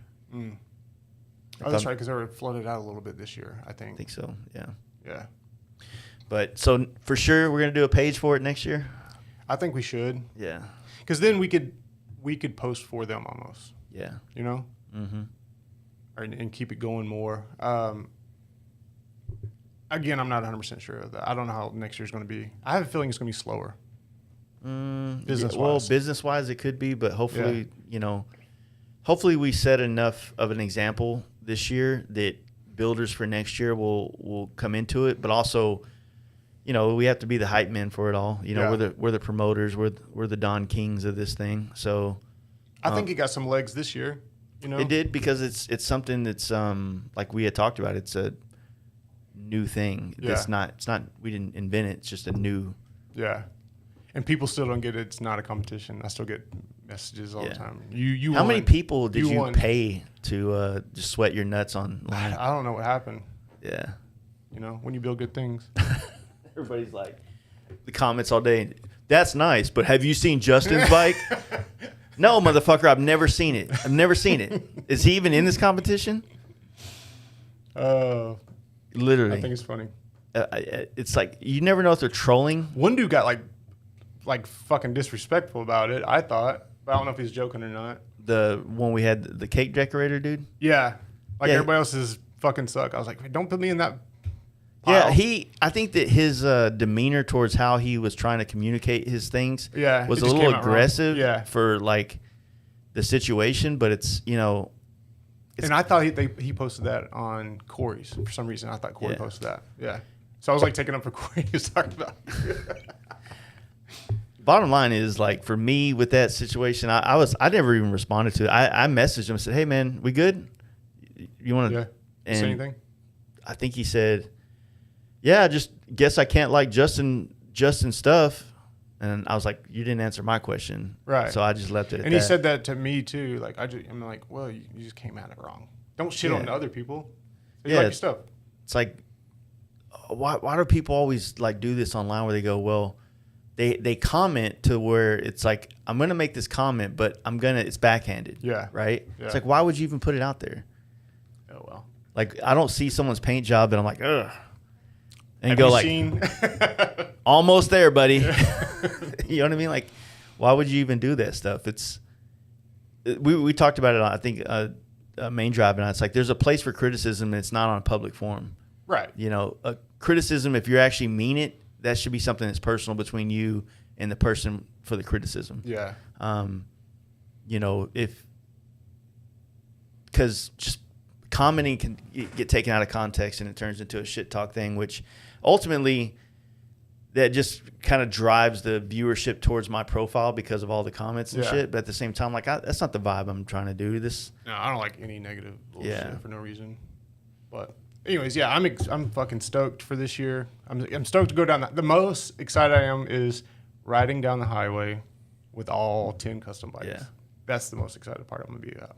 The show's gonna be great too, but I'm just stoked. Well, the tour, that's the part of it that 100% is like what we've ridden together. We've almost ridden across every time zone together. There's just a different connection, and we've been in a group chat with these dudes for 9 months now, where now we're gonna go travel on the highway, stay in the same hotels, have a different kind of a connection. Where I'm almost curious how our relationship as 10 builders, 10 people, is gonna be after this. I know we're always gonna be boys and friends, but yeah, I think it's good. You know, like I talk to TBJ more now than I ever would have. You know, just because we both talk shit to each other. That's it. But I think it'll still be good. No, I mean, I know it's gonna be good. I wonder if does it stay as strong or like as often? I don't know. And then I guess we have to create a new one every year for the 10, or do you just keep? That'd be too much if you keep just adding people. Yeah, create a new one. Yeah, you could just. I mean, keep it and just number them. Yeah, and just just like the tags, you have FXR Tour 1, 2, 3, and everything. Yeah. So that's pretty good. Yeah, because next year it's going to be FXR Tour, and then they still pull up the old shit. So I guess we should change it. Yeah, well, I think next year with us having a page for it, It'll help. And I mean, for everybody listening, the only reason we didn't do a page is because y'all have a YouTube you're running. I have a YouTube. Mm-hmm. I have a podcast. I have a photography thing. It's just like another page was like too much. Yeah, for me this year for sure. It was damn near too much to build this bike and go to the shows and run the business, and it was a lot. At middle summer, I was stressed out. Yeah. But that's why you gotta get somebody else to do all the building for you. I'm just glad you're complete in yours. Yeah, remember I didn't hit you up and say I thought I was going to have to back out? Yeah. Same thing with Paul. He was thinking he had to too because that part, but he's coming back together. Yeah. I'm glad I think I hit you up about my potential thing after Sturgis, and then something clicked. I don't know if it was like actually getting the bike and bringing it back home to the shop and finally seeing progress. Yeah. That like relit a spark, and then things started falling into place. But financially, I took a hit this summer just being on the road doing all that stuff. So it was kind of hard to come back and start throwing money at this thing. And I'm still, it's definitely a money pit for sure. But are you done buying shit? I think I got a tab running with Matt over here that'll be wherever it's at here, once it's all said and done. And I got maybe a couple $100 here and there. I think I'm less than $1,000 on anything else I got to buy. So the only thing I have to pay for basically is to have my seat done. But I'm doing all the foam and everything myself, but he's just wrapping it. Okay. It's not cheap, you know. I got to get the title and stuff put in my name, all that shit. So I already have the title. I just haven't tagged it. Mm-hmm. It's already in my name. And then, yeah, I mean, that one's in my name. You check that. I got enough fucking ARP bolts probably to do 2 bikes. I would buy, so. Did you buy kits? So I bought the kits, but I also went through and measured and everything, and I bought 2 of each one of those just to have. Oh, okay. You know what I mean? And then I'm like, let me get all these ARP nuts. You know what I'm saying? So they're so nice. Dude, even like behind the license plate, it's going to have like ARP nuts. So there shouldn't be, I think the only things that I couldn't switch out is the covers, that the boosted brad clutch cover. Counterboard. Yeah. They all have to run the socket Allens, but other than that, I think everything else can go ARP. Yeah. So that's how my mint bike is. Everything's ARP minus where you physically couldn't get it in. Yeah. And then, other than that, I think it'll be all good. But like I said, tomorrow, 3 weeks from tomorrow, we're going to be sitting in Durango together. So that still stresses me. The only person I've seen ride their bike is Heath. Did you see his bags? Yeah, fucking, that's going to be dope. Mm-hmm. Saddleman's got some shit coming out, man. Is that going to be a line? Yeah. So his fairing, the bags, it's all like things that Saddleman are going to produce. Like that was all, he's building this based on like prototype stuff. Oh, okay. Yeah. Oh, that's super dope. It'll be. I think everybody else is just bare frame. Yeah. I'm painted frame, ready to go back together. Corey's together. He's just waiting on me. Oh, really? Paint. Yeah. Motors in. Motors in. Of course, he hasn't started or anything like that. But yeah, he's just waiting on paint, which, like I said, he'll get that this coming weekend. So he should be test riding next week, I would imagine. That's my goal. Yeah, not this week, but next week is to at least start it up and run it. I mean, that's kind of, I need to do that too, because my goal was to be riding it not this weekend coming up, but the following weekend, to have a week of like break-in miles. Yeah. And then I need to ride up to Corey's house, because we're going to make a custom sissy bar, and it'd just be easier to have the bike up there. And I don't have a truck or trailer to trailer it anywhere. So, because you need it. Yeah, I need a sissy bar. Now I have the brackets where I can just put a quick detach one on. Yeah. But I sketched up an idea for something, and he has the right size tube, not tube, but a round bar. Mm-hmm. And so we're gonna try to bend and make this one that way it has the look that I want. Yeah. And then worst case scenario, what we'll do is I'll bring it back, and then Matt will powder coat it just gloss black or something, because he's right here. Yeah. So. Do you have a bag and everything for that? Yeah, so my setup is basically 2 bags. On the bag between me and the sissy bar is going to be all my gear, camera shit. Mm-hmm. So for next year, it'll be like, podcast equipment, all the camera gear, laptop, things like that. And then on the bag on the outside of the sissy bar is just going to be clothes. So you're doing like a little rack off of it, kind of? I'm just going to strap the clothes. I'm not going heavy, so it'll strap to the other things. It'll be fine. The other one will sit on the back seat area thing. Yeah. So. Might be nice to do the rack. Nah. That should. All right. I've seen a lot of the ones that fold down too that are really nice. Yeah. Nah. You don't plan on So when you don't need the sissy bar, you don't keep it on there. Yeah. So I wanted the sissy bar to be a bolt on, bolt off thing. Yeah. That way, no matter what, like say if we get to Durango, I can go in there, unbolt it real quick, which to me, I'm making an all-time toolkit that's going to sit in the battery area. Yeah. So that I'll always have just tools. I'm going to buy tools specifically to go on that bike that never leave it, right? Yeah. So, and then I'm going to put a little handlebar bag up in the top. And then in that, I'll just keep a small ratchet to take the sissy bar on and off. Oh, yeah. Because I think it'd just be easier and cleaner just to pop it off, and you don't have all these big bungs everywhere. Mm-hmm. And then, the thing is that, like, we're going to do this crossbar at the bottom so that other sissy bar bag will be able to strap on, but then strap onto that bottom bar so it won't sag any further down. Oh, okay. So it won't sit on a rack, but it'll have a bar to where it can't go any lower. Okay. So sissy bar mechanics, baby. But I got to figure out my gas. I don't have any gauges on this bike. I have no idea what my gas will be. I don't, you know what I mean? So I do want to run like a small can somewhere just in case I do need a little bit of extra gas or I run out. How big is that tank? It's like 3.5 gallons, I think, right? Like a King Sporty tank. Yeah. It's a pretty good sized tank, but you know, I don't know what that looks like. I'd rather, you know. Your mileage, all that crap. You should be fine. It's not like from here to Durango, that's easy. That's easy to clock the miles because you're in a straight line. It's the ripping back and forth to bike night a couple times. How many times before you forget how much gas is in there and you're like, fuck. But the good thing is it has a reserve situation. So if I hit reserve, I know right then. Yeah. You know, so if I'm in the city, that's all good. But out on the big highway, you know, especially West Texas or something like that. You don't have options. Yeah. You need to be able to have 50 miles on your, you know, all the time. To be honest, I don't know. I got to see if the new gauge even has like a gas light. I hope it does, or I can hook that up because I don't have a standalone gauge either. You have that filler piece though, right? That goes in the tank that has a float on it. No, it's all no. So does it have it on that?